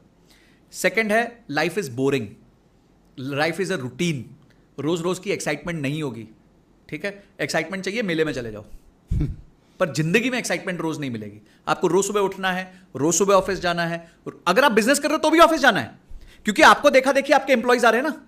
अगर सेठ ही 12 बजे आएगा तो एम्प्लॉइज क्या करेंगे? अगर सेठ सुबह 9:59 पे पहुंच गया तो उस ऑर्गेनाइजेशन का बिहेवियर अलग होगा। अगर सेठ 11 बजे के बाद पहुंचेगा, उस ऑर्गेनाइजेशन का बिहेवियर अलग होगा। तो आप कितना, एक सेठ मतलब लीडर क्या होता है? लीडर दिखा के करता है, जैसा वो करेगा वैसे ही उसका फॉलोअर करेगा। ये भी भगवत गीता में लिखा हुआ है, हमें तो स्क्रिप्चर्स ने बहुत कुछ सिखा दिया। सो पॉइंट इज कि ये आपकी लाइफ बोरिंग होने वाली है। 90% of your year is going to be boring. You will have 10% of the year to do vacationing, to do things which you want, but life otherwise would be boring, ठीक है। And तीसरा, ये 2 question answer कर दो कि what do you really want in life and what is today stopping you from achieving it. आपने ये 2 question answer कर दिया ना, ये पूरा पॉडकास्ट अपने लिए, उन लोगों के लिए बहुत वैल्यूएबल जो है, मुझे लगता है एक पॉडकास्ट बन जाएगा, एक टूल बन जाएगा, एक टूल बन जाएगा। हाँ, इसमें सिर्फ 2 चीज़ें और जो मैं early years of my own career follow कर रहा हूँ, हमेशा एडवर्सिटी को ना, become an addict to adversity. साली सुबह उठ करके नहीं कोई दिक्कत है ना, जाकर खरीद लो।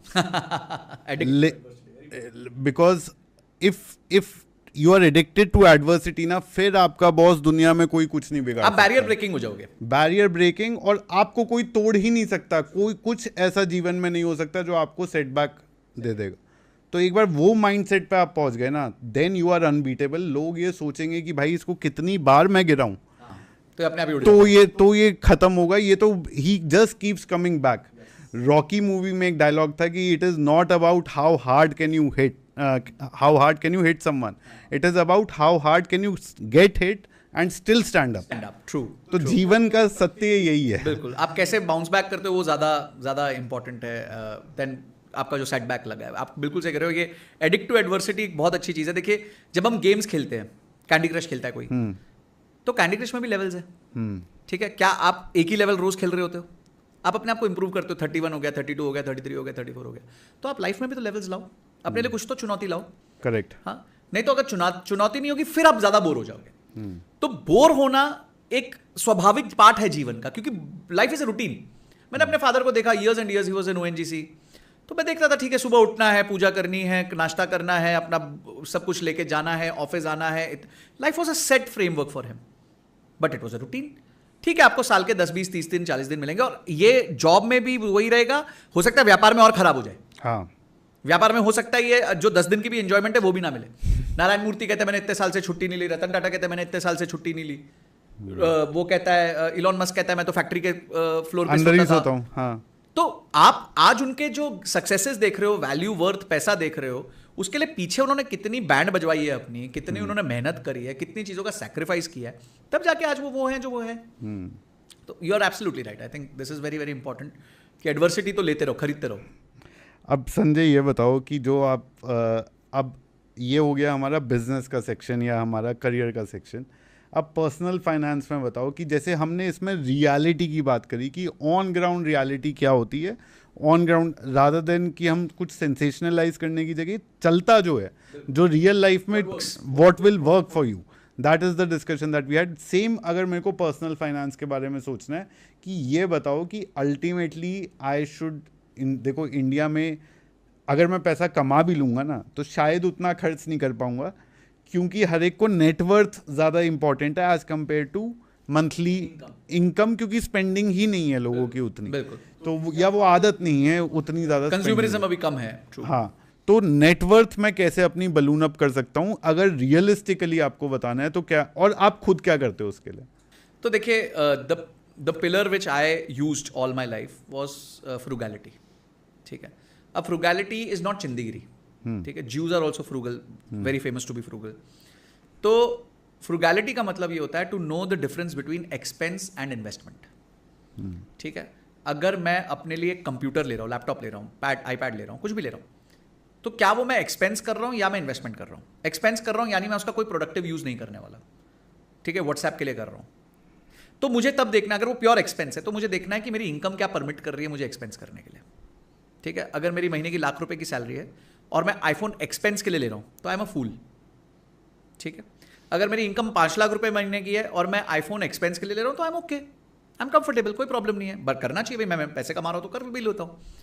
मैं ₹1,00,000 कमा रहा हूँ पर इस आईफोन के माध्यम से मैं या तो सीखूंगा या रील्स बनाऊंगा या इंस्टाग्राम पे अपने आप को फेमस करूंगा। मुझे अच्छा कैमरा चाहिए, मेरे को अच्छा माइक चाहिए, मैं कुछ ऐसे गैदरिंग्स में जाता हूँ जहाँ ये फ़ोन होना मेरे लिए ज़रूरी है। That's an investment.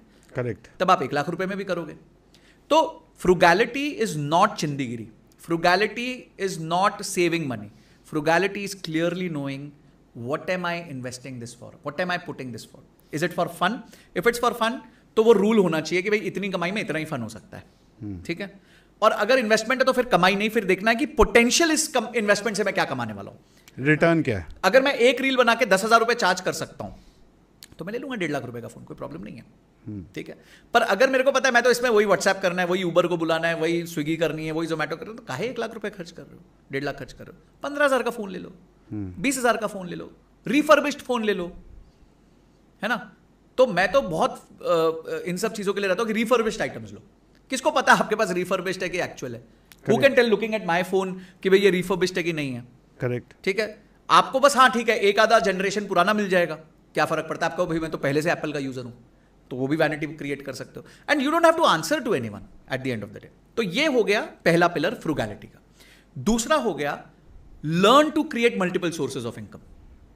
मैं जब छोटा था, मतलब जब मैं 23 साल का था, या मैंने जब इंजीनियरिंग पूरी करी, तो मैं IMS में टीचर लग गया। इंजीनियरिंग और MBA के बीच में मैं IMS में फैकल्टी लग गया। 2 महीने का टाइम था, मेरे को 300 रुपये घंटे मिलते थे। मैं दिन में 6-6 घंटे पढ़ाता था। I used to make 40,000 to 50,000 rupees a month. 2 महीने मैंने कमाया, 3 महीना अच्छा जम के कमाया, फिर मेरा MBA चालू हो गया। फिर भी मेरे को IMS से रिक्वेस्ट करी, नहीं आप आ जाओ एटलीस्ट महीने का हमारे को 20-30 घंटा कर दो। तो मैंने ओके, ये भी बहुत अच्छी बात है यार, पढ़ाई के साथ साथ 8-9 हज़ार रुपये बनते रहेंगे। मैंने अपनी IMS की कमाई से मेरी पूरी एजुकेशन को, MBA को स्पॉन्सर किया, और मैं कोपनहेगन गया पढ़ने के लिए। The college fees was taken care by the college, but आना जाना रहना खाना पीना, 1.5 महीना मैं अब्रॉड रहा, यूरोप में एक्सपेंसिव कंट्रीज में रहा, तो ऑब्वियसली मेरे को करना था, वो भी मैंने अपने आप किया। मैंने अपना लैपटॉप भी खुद के पैसे से लिया, मैंने अपनी बाइक भी, पहली TVS स्टार सिटी भी खुद के पैसे से ली। ये मैं क्यों कर पाया? क्योंकि मैंने एक पैरेलल इनकम हमेशा सोचा था कि रहनी चाहिए, हमेशा रहनी चाहिए आपके पास। जैसे ही मेरा MBA खत्म हुआ तो मेरे को MBA कॉलेज ने उठा लिया कि भाई आप यहाँ पढ़ाना चालू कर दो। तो वहाँ मेरे को वो 400-500 रुपये घंटा देते थे। मैं वीकेंड्स पे जाता था, पूरा वीक काम करने के बाद वीकेंड पे जाके 6-6 घंटे दोनों सैटरडे संडे काम पढ़ाता था।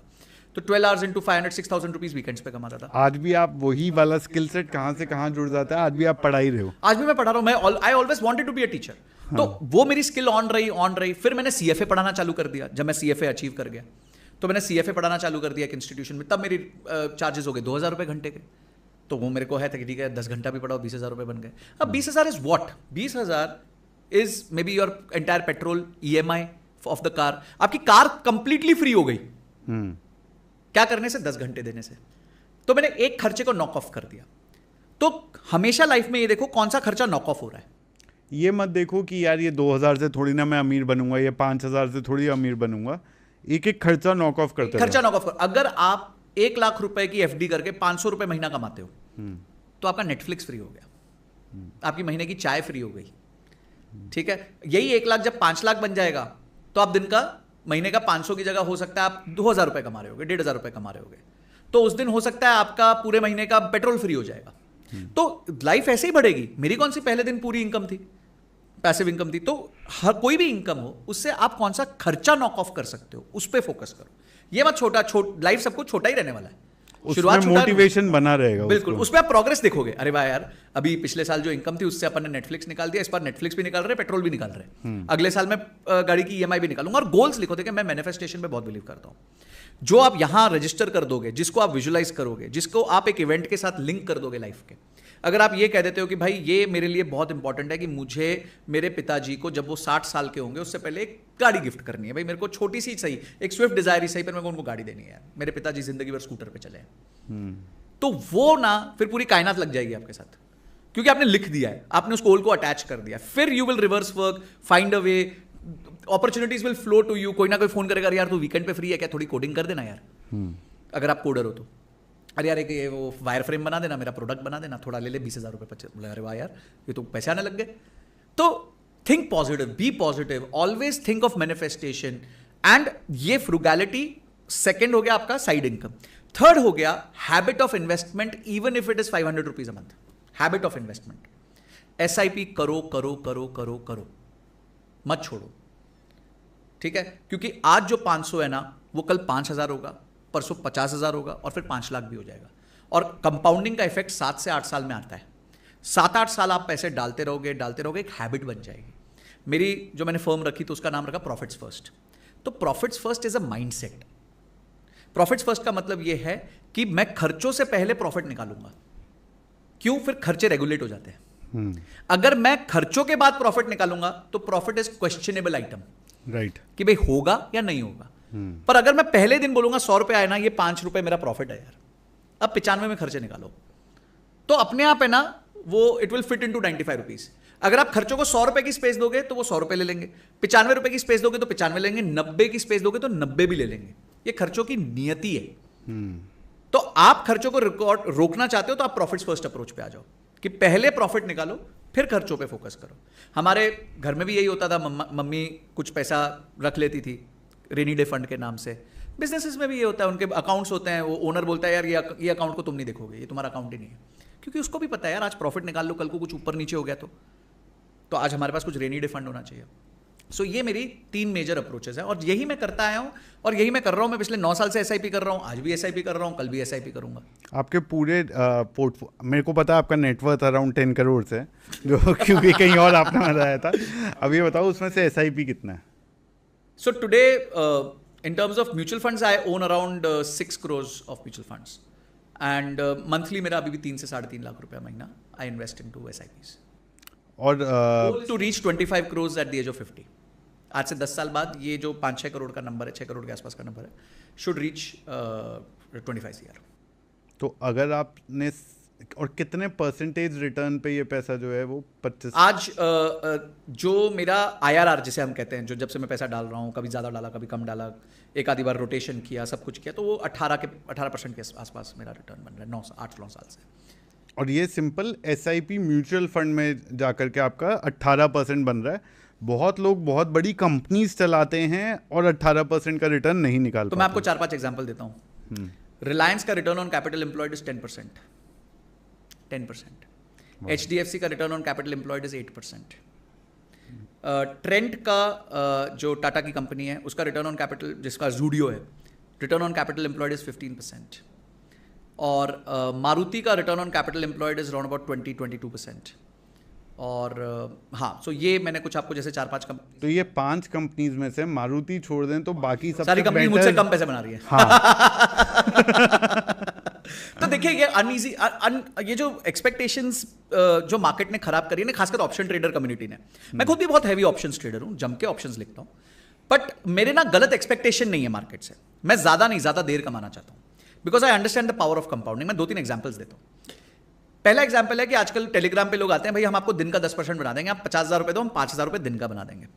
आता है, सबको मैसेजेस आते हैं, आपको आते हैं, कमेंट सेक्शन में लिखो आते हैं, तो बताओ।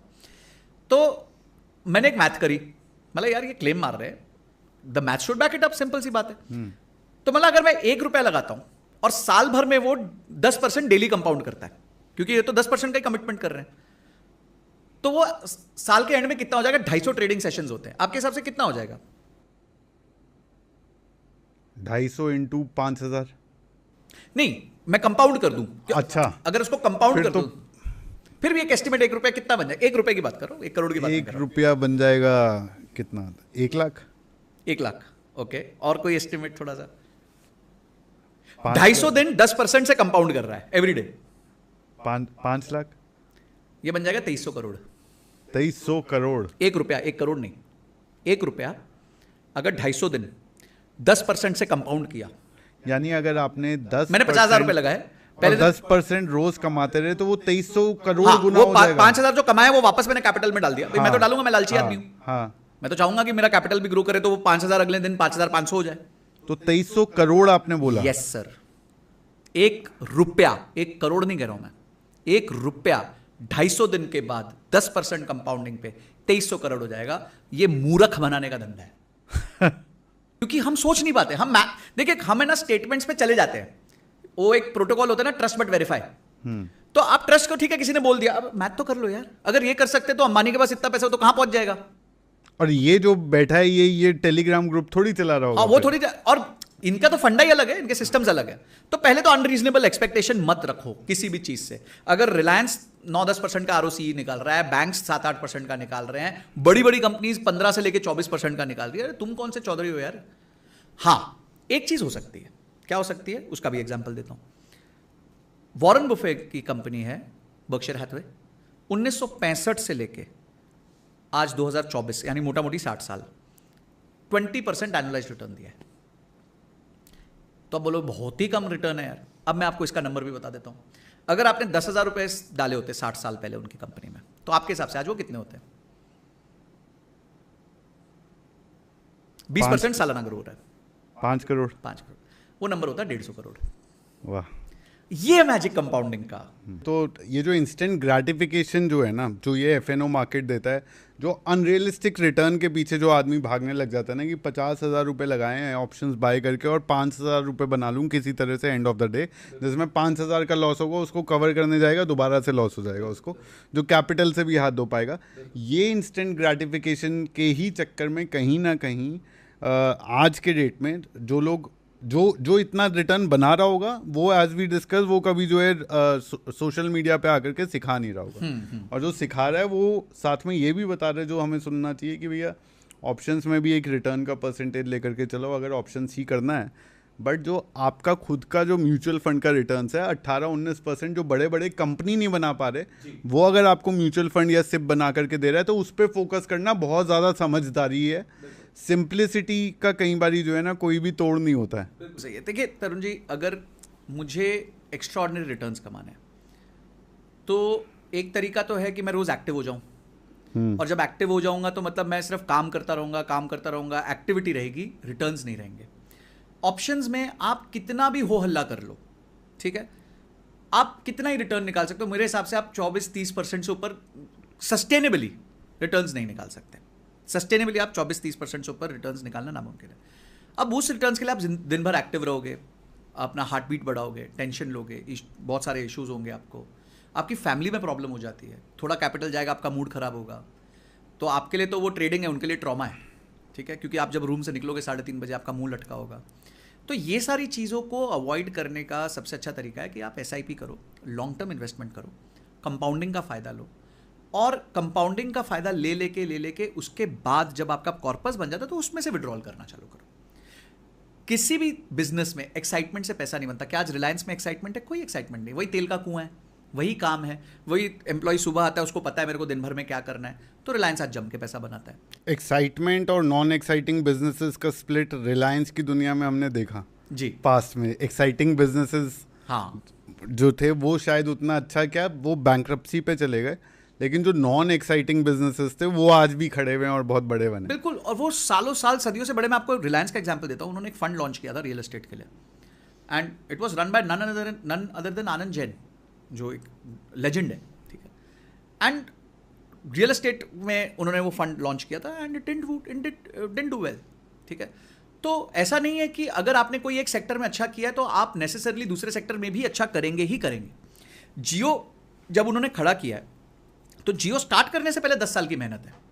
रिलायंस खड़ा किया तो 2006 से रिलायंस का रिटेल का बिजनेस चालू है, रिलायंस रिटेल का जो बिजनेस है। तो 2006 के बाद 3 बार मैनेजमेंट शिफ्ट हो गई, बीच में उन्होंने स्लो डाउन कर दिया बिजनेस को, तो अब जाके आज 18 साल बाद वो बिजनेस जो है फ्लरिश कर पा रहा है। और वो भी तब कर पा रहा है जब एक राइट लीडरशिप उसको मिल गई। तो फॉर एग्जांपल उनकी डॉटर बड़ी हो गई तो उन्होंने उसको असाइन कर दिया। तो वो कहते हैं ना, अपने मरे बिना स्वर्ग नहीं मिलता, तो मरना ही पड़ता है तभी स्वर्ग मिलता है। दूसरा मरे अपने को स्वर्ग मिले, दिस इज नॉट पॉसिबल। तो व्यापारी अगर ये सोचेगा ना कि यार मैं तो किसी और से काम करवा लूंगा, ये कर लूंगा, टाटा भी कर लेता, तो टाटा बनने में उसको 125 साल लग गए, इंस्टीट्यूशनलाइज करने में उनको 125 साल लग गए। और रिलायंस अभी वो कंपनी बन गई जिसने सबसे पहले 1 लाख करोड़ का जो है प्रॉफिट रजिस्टर कर दिया, जिसपे आपने बहुत एनालिसिस करा है। तो 2-4 उसके अंदर वो बता दो कि कैसे 1 लाख करोड़ का कॉम्पोजिशन क्या है। 1 लाख करोड़ में जो सबसे बड़े 2 कॉम्पोजिशंस है उनके 4 मेजर बिजनेस वर्टिकल्स हैं। एक तो O2C बिजनेस कहते हैं, जिसे ऑयल टू केमिकल बिजनेस कहते हैं, जो उनका मेन हमेशा से बिजनेस रहा है। इंटरेस्टिंग उसका जो एस्पेक्ट हो रहा है वो ये हो रहा है कि वो एक डिपिंग बिजनेस है, उसका रेवेन्यू का शेयर कंसिस्टेंटली कम हो रहा है। दूसरा जो तो उस बिजनेस का जो आई थिंक कंट्रीब्यूशन है पैट में, वो करीबन 1 लाख करोड़ में वो मोटा मोटी 38-39% के आसपास का था। और दूसरा जो उनका सबसे आगे जो बिजनेस आया वो है जियो। तो जियो में जो मज़ेदार बात है ना वो ये है कि उनका जो नेट मार्जिन है वो करीबन 20% का है। जियो के कुछ इंटरेस्टिंग फैक्ट्स हैं, जैसे जियो का मैंने अभी बताया आपको पहले कि करीबन 181 रुपये का आरपू है। एवरेज रेवेन्यू पर user is only 181 rupees, but they have 45 crore users. 45 crore users हैं जो हर महीने इंटू 181, तो गेम इज वॉल्यूम, ठीक है। तो अप्रॉक्सीमेटली 7-8,000 करोड़ का उनका टर्नओवर है। तो 1 लाख करोड़ का उनका उस वर्टिकल का, जियो के वर्टिकल का टर्नओवर है, and it is contributing to 34% of their profitability today. तो O2C is number 1, next is Reliance Jio. Third contributor to their business is उनके तेल के कुएं, वो हबीबी तेल के कुएं उनके लिटरली। तो उनका जो तेल के कुएं का बिजनेस है, जहाँ पे उनके पास KG बेसिन जो है, उसका मजेदार फैक्ट ये है कि 83% के आसपास उनका एबिटा है। 83%, मतलब 100 रुपये का रेवेन्यू आता है तो 83 रुपये उनका एबिटा बन जाता है। दर्शकों के लिए EBITDA is earnings before interest, depreciation, tax and amortisation, जो मेजरली ऑपरेशनल इनकम है। तो इतना ज़्यादा इसलिए क्योंकि जो तेल का कुआं खरीदा था तो उसके राइट्स खरीदे, वो तो एक ही बार खरीदे थे, पर वो कुआं है, वो तो निकले जा रहे थे, it is oozing money to them. Yes. तो वो आज करीबन करीबन उनको 14-15% पीबीटी पे कंट्रीब्यूट कर रहा है, और जो बचा हुआ लास्ट है वो रिलायंस रिटेल कर रहा है। तो ये कॉम्पोजिशन है। रिलायंस रिटेल का जो परसेंटेज प्रपोर्शन टू रेवेन्यू है वो बहुत कम है, 3.5-4% के हिसाब से। वो रिटेल बिजनेस है, टर्नओवर बड़ा है पर प्रॉफिटेबिलिटी काफ़ी कम है। तो ये 4 बिजनेस वर्टिकल्स हैं जो उनका 1 लाख करोड़ दे रहे हैं। मज़ेदार बात यह है कि उनका जो डेट सर्विस कवरेज रेशियो जिसे हम कहते हैं, जो मैंने क्षमता की बात करी थी, तो they can pay their interest 5.5 times every year. वाह। तो अपनी कमाई में से वो 5.5 बार ब्याज दे सकते हैं। तो उनके ऊपर अगर 2-3 लाख करोड़ का भी लोन है तो कोई बड़ी बात नहीं है। तो मैंने वही शुरुआत में कहा था कि 1 लाख का भी लोन ज़्यादा होता है, कभी कभी 1 लाख करोड़ का भी लोन छोटा होता है। तो Reliance is a classic case जहाँ पे इतना बड़ा लोन होने के बावजूद भी उनको कोई फर्क नहीं पड़ता। क्यों? क्योंकि उनकी क्षमता इतनी बड़ी है। उन्होंने मतलब इतनी ज़्यादा क्षमता कर ली है अपनी कि वो अपनी कमाई में से 5.5 बार ब्याज दे देते हैं। संजय, जब हम जैसे लोग लोन लेते हैं ना, तो हमें हमेशा होता है फोरक्लोजर कर दें किसी तरह। ये 20 साल नहीं चलना चाहिए, 2-3 साल में, 4 साल में, 5 साल में, जिसकी जितनी इंक्रीमेंट आएगा तो आपकी ईएमआई की एलोकेशन आप खुद बढ़ा दोगे कि यार ब्याज लग रहा है नहीं तो। वेराज ये कंपनीज के केस में क्या होता है कि ये they never think of foreclosure, they will think of कि क्रेडिट लाइन कैसे बढ़ाते रहे, एनहांस कर सकते है ना। वो शायद जो आपने पहले बात बताई कि वो किसकी कितनी क्षमता है, वो पैसा अगर मेरे को एक बार मिल गया 8% पे, लेकिन मुझे पता है मैं 14%, 15%, 16% उससे कमा रहा हूँ, तो मैं कभी शायद वापस नहीं करूंगा क्योंकि मैंने आर्बिट्राज समझ लिया। बिल्कुल। तो मेरे को फ्री, देखिए वर्किंग कैपिटल जिसे कहते हैं, ये वर्किंग कैपिटल हो गया, आपके लिए कैपिटल काम करने लग गया। मैं रिलायंस का ही केस लेता हूँ। एक कॉन्सेप्ट होता है ग्रॉस डेट, एक कॉन्सेप्ट होता है नेट डेट। तो इसको सिंपल करूँ तो अगर समझिए आप पे 10 लाख रुपए का उधार है तो उसको कहेंगे ग्रॉस डेट। आपके पास 1 लाख रुपए का कैश इन बैंक है, पड़े हुए हैं पैसे, तो ये 1 लाख से आप 10 लाख का लोन में से 1 लाख रुपए वापस कर सकते थे। तो अब आपका नेट डेट हो गया 10 लाख माइनस 1 लाख, 9 लाख रुपीज। ठीक है। तो आपने वो 1 लाख रुपए रखा होगा कि भाई कोई इमरजेंसी है, कुछ है, तो मैं लोन अभी 1 लाख रुपए वापस नहीं करता, ये इमरजेंसी का पैसा रहने देता हूं। बट रिलायंस के केस में जो उनका ग्रॉस डेट है उसका 50% उनके पास कैश पड़ा हुआ है आज अकाउंट के अंदर, कैश, प्योर कैश। मतलब वो चाहें तो इमीडिएटली अपना लोन 50% आउट कर सकते हैं, खत्म कर सकते हैं, पर वो नहीं करेंगे। जो बात आपने बोली, उनको पता है मेरा 9% पे बोरोड है, मैं 15-16% बना लूंगा, क्यों इनको वापस करूं यार। और बैंक को तो मजा आता है ना, उसको तो इंटरेस्ट कमाना है। तो बैंक का तो काम ही इंटरेस्ट कमाना है, उसको तो चाहिए कि रिलायंस जैसे और 10-12 कंपनी बने तो हम जम के उनको लोन्स दें ताकि हमारे को ब्याज बने, क्योंकि उनको ब्याज मिलेगा तो वो हमारे को ब्याज देंगे 3-4-5%, 7% जो भी वो देते हैं। तो ये साइकिल है। तो ब्याज एक बुरी चीज नहीं है, बिकॉज वो पूरे इकोनॉमी को घुमा रहा है। तो रिलायंस के केस में ये भी एक बहुत बड़ी उनकी अचीवमेंट है कि ऑलमोस्ट 50% उनका जो लोन है उतना कैश उनके पास हाथ में आज पड़ा हुआ है। तो ये उनके बैलेंस, वो बहुत ताकतवर बैलेंस शीट है, वो ऐसे ही अंबानी नहीं है। एक संजय रैपिड फायर करते हैं, ठीक है। जो भी आपके दिमाग में सबसे पहले अनफिल्टर्ड सवाल है वो बताना, जो जवाब है सिप या ETF। प्रेजेंटली मैं सिप ज्यादा कर रहा हूं तो मैं सिप करूंगा, but I would like to evaluate ETF, but right now SIP. Business expansion के लिए number 1 preferred source of capital. Customers money first capital, की पैसा कस्टमर से आ जाए। कस्टमर का पैसा नहीं आ सकता तो खुद का पैसा, और तीसरा अगर वो भी नहीं आ सकता तो डेट का पैसा। सबसे बड़ा business failure recent Indian economy में? I think Nirav Modi is one of the biggest business failures. ऐसा क्यों लगा आपको? मॉडल में क्या गलत था? मॉडल में इतनी ताकत नहीं हो पा रही थी कि वो वही उसकी क्षमता नहीं बन पा रही थी। तो जो लोन्स लिए जा रहे थे वो फॉल्स पेपर्स पे लिए जा रहे थे, तो यानी बिजनेस में क्षमता नहीं थी। अगर क्षमता होती तो उनको फॉल्स पेपर्स करने की जरूरत नहीं होती। तो that's why the biggest mistake was. दुकान से मार्केट प्लेस से क्विक कॉमर्स, नेक्स्ट क्या है? क्विक कॉमर्स की कैटेगरीज अमेजॉन जितनी बड़ी हो जाएंगी, will be the next thing. Quick commerce से ज़्यादा मुझे अभी मेरे लाइट में नहीं दिख रहा कुछ होगा, but categories will expand massively. Celebrity endorsements जो हैं स्टैटिस्टिकली सिर्फ 5% बिजनेसेस को हेल्प करते हैं।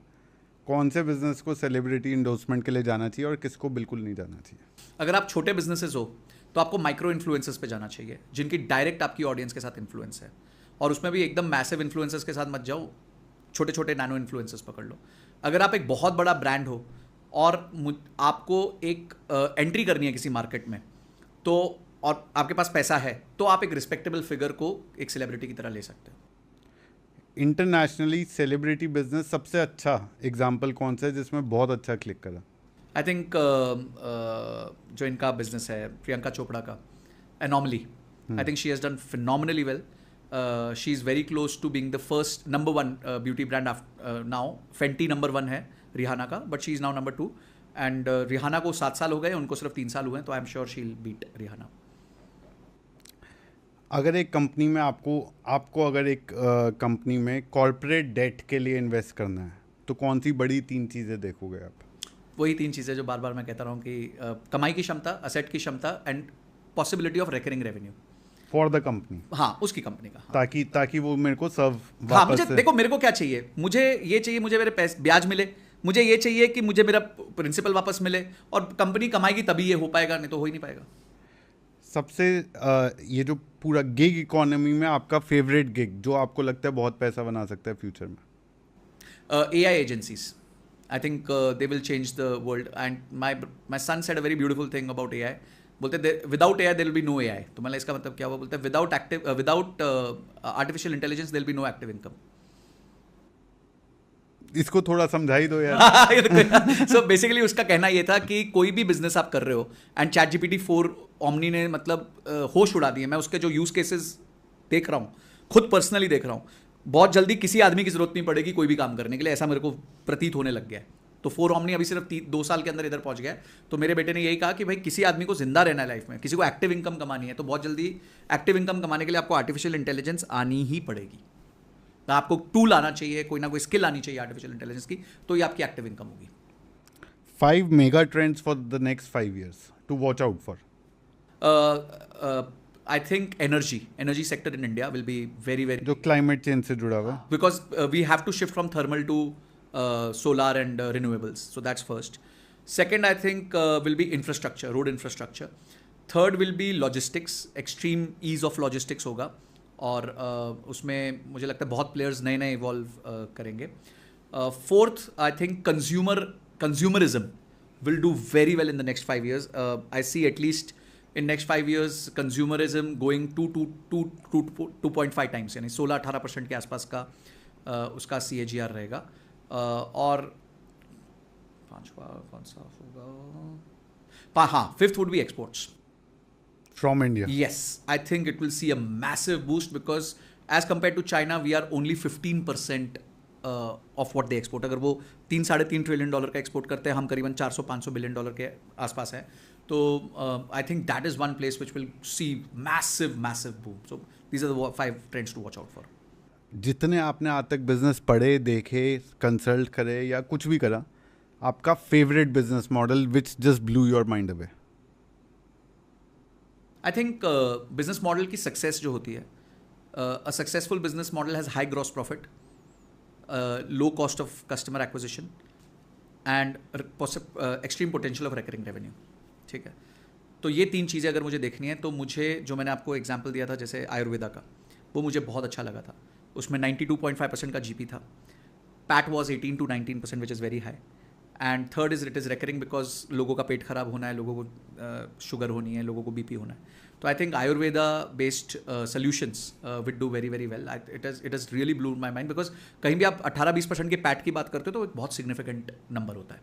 लास्ट एक थोड़ा कॉन्ट्रोवर्शियल क्वेश्चन पूछ लूँगा मैं कि एक ऐसा बिजनेस जिसका मॉडल आपके एवैल्यूएशन में आपको लगा कि बहुत ही बकवास है but the company is doing very well. हाँ, India Mart. India Mart, but I think they have developed a moat. उन्होंने जो मोट बना लिया है वो बहुत अलग बना लिया है. मॉडल में कोई बहुत ज़्यादा ताकत नहीं थी बिकॉज गूगल उससे बेटर काम कर सकता है, फेसबुक उससे बेटर काम कर सकता है, बट जो इंडिया मार्ट ने मोट बनाया, बहुत एक सिंपल मॉडल को उन्होंने बहुत ज़्यादा अच्छा कर दिया है. तो मैंने कभी सोचा नहीं था कि इंडिया मार्ट जैसा मॉडल इतना अच्छा कर लेगा, but hats off to them, मतलब hats off to them, they are making 40% PAT. तो ये इस पे मैं पर्सनल एक्सपीरियंस अपना संजय बताता हूँ. 2013-14 की दुनिया में भी मैं इंडिया मार्ट विजिट वगैरह करके देखा था कि क्या है क्या नहीं है. जब मैं ये पॉडकास्ट का सेटअप कर रहा था, कुछ चीज़ें मैंने इंडिया मार्ट से सोर्स करी क्योंकि आपको जो है डायरेक्ट फैक्ट्री से जो है सप्लाई मिल जाता है. yes. तो I think it's a unique model. नहीं, उन्होंने ना मोट बहुत अच्छा कर लिया, जैसे हम कहते हैं ना USP कहते हैं जिसे. तो उन्होंने जो अपना USP इतना ज़बरदस्त कर लिया है कि today they have 14 crore buyers and sellers on their platform. तो उन्होंने लोगों को जमा कर लिया है, उन्होंने डिस्कवरेबिलिटी बहुत ईजी कर दी है, और आपको पिन चाहिए, पियानो चाहिए, शिप चाहिए, कुछ भी चाहिए, उन्होंने वहां पे कर दिया. तो आई थिंक वो उन्होंने रियली बहुत अच्छा काम किया है. नहीं तो अगर वो सिर्फ एक लीड सेलिंग बिजनेस होता कि भाई लीड ले लो. तो I think it was most pathetic business model. I think the way they have design the model now and created a मोट, इतनी बड़ी वर्कफोर्स है उनके पास, इतनी बड़ी सेल्स फोर्स है उनके पास, and they are doing almost 800-900 crores of revenue with 250-300 crores of PAT. It is phenomenal. It is salute है अग्रवाल साहब को इस मामले में. तो सबसे ज़्यादा अंडररेटेड कंपनी एक और बता दो, ताकि अगले पॉडकास्ट में हम उसकी जो है परफॉर्मेंस देख लेंगे जब आपके साथ दोबारा बैठेंगे. Underrated company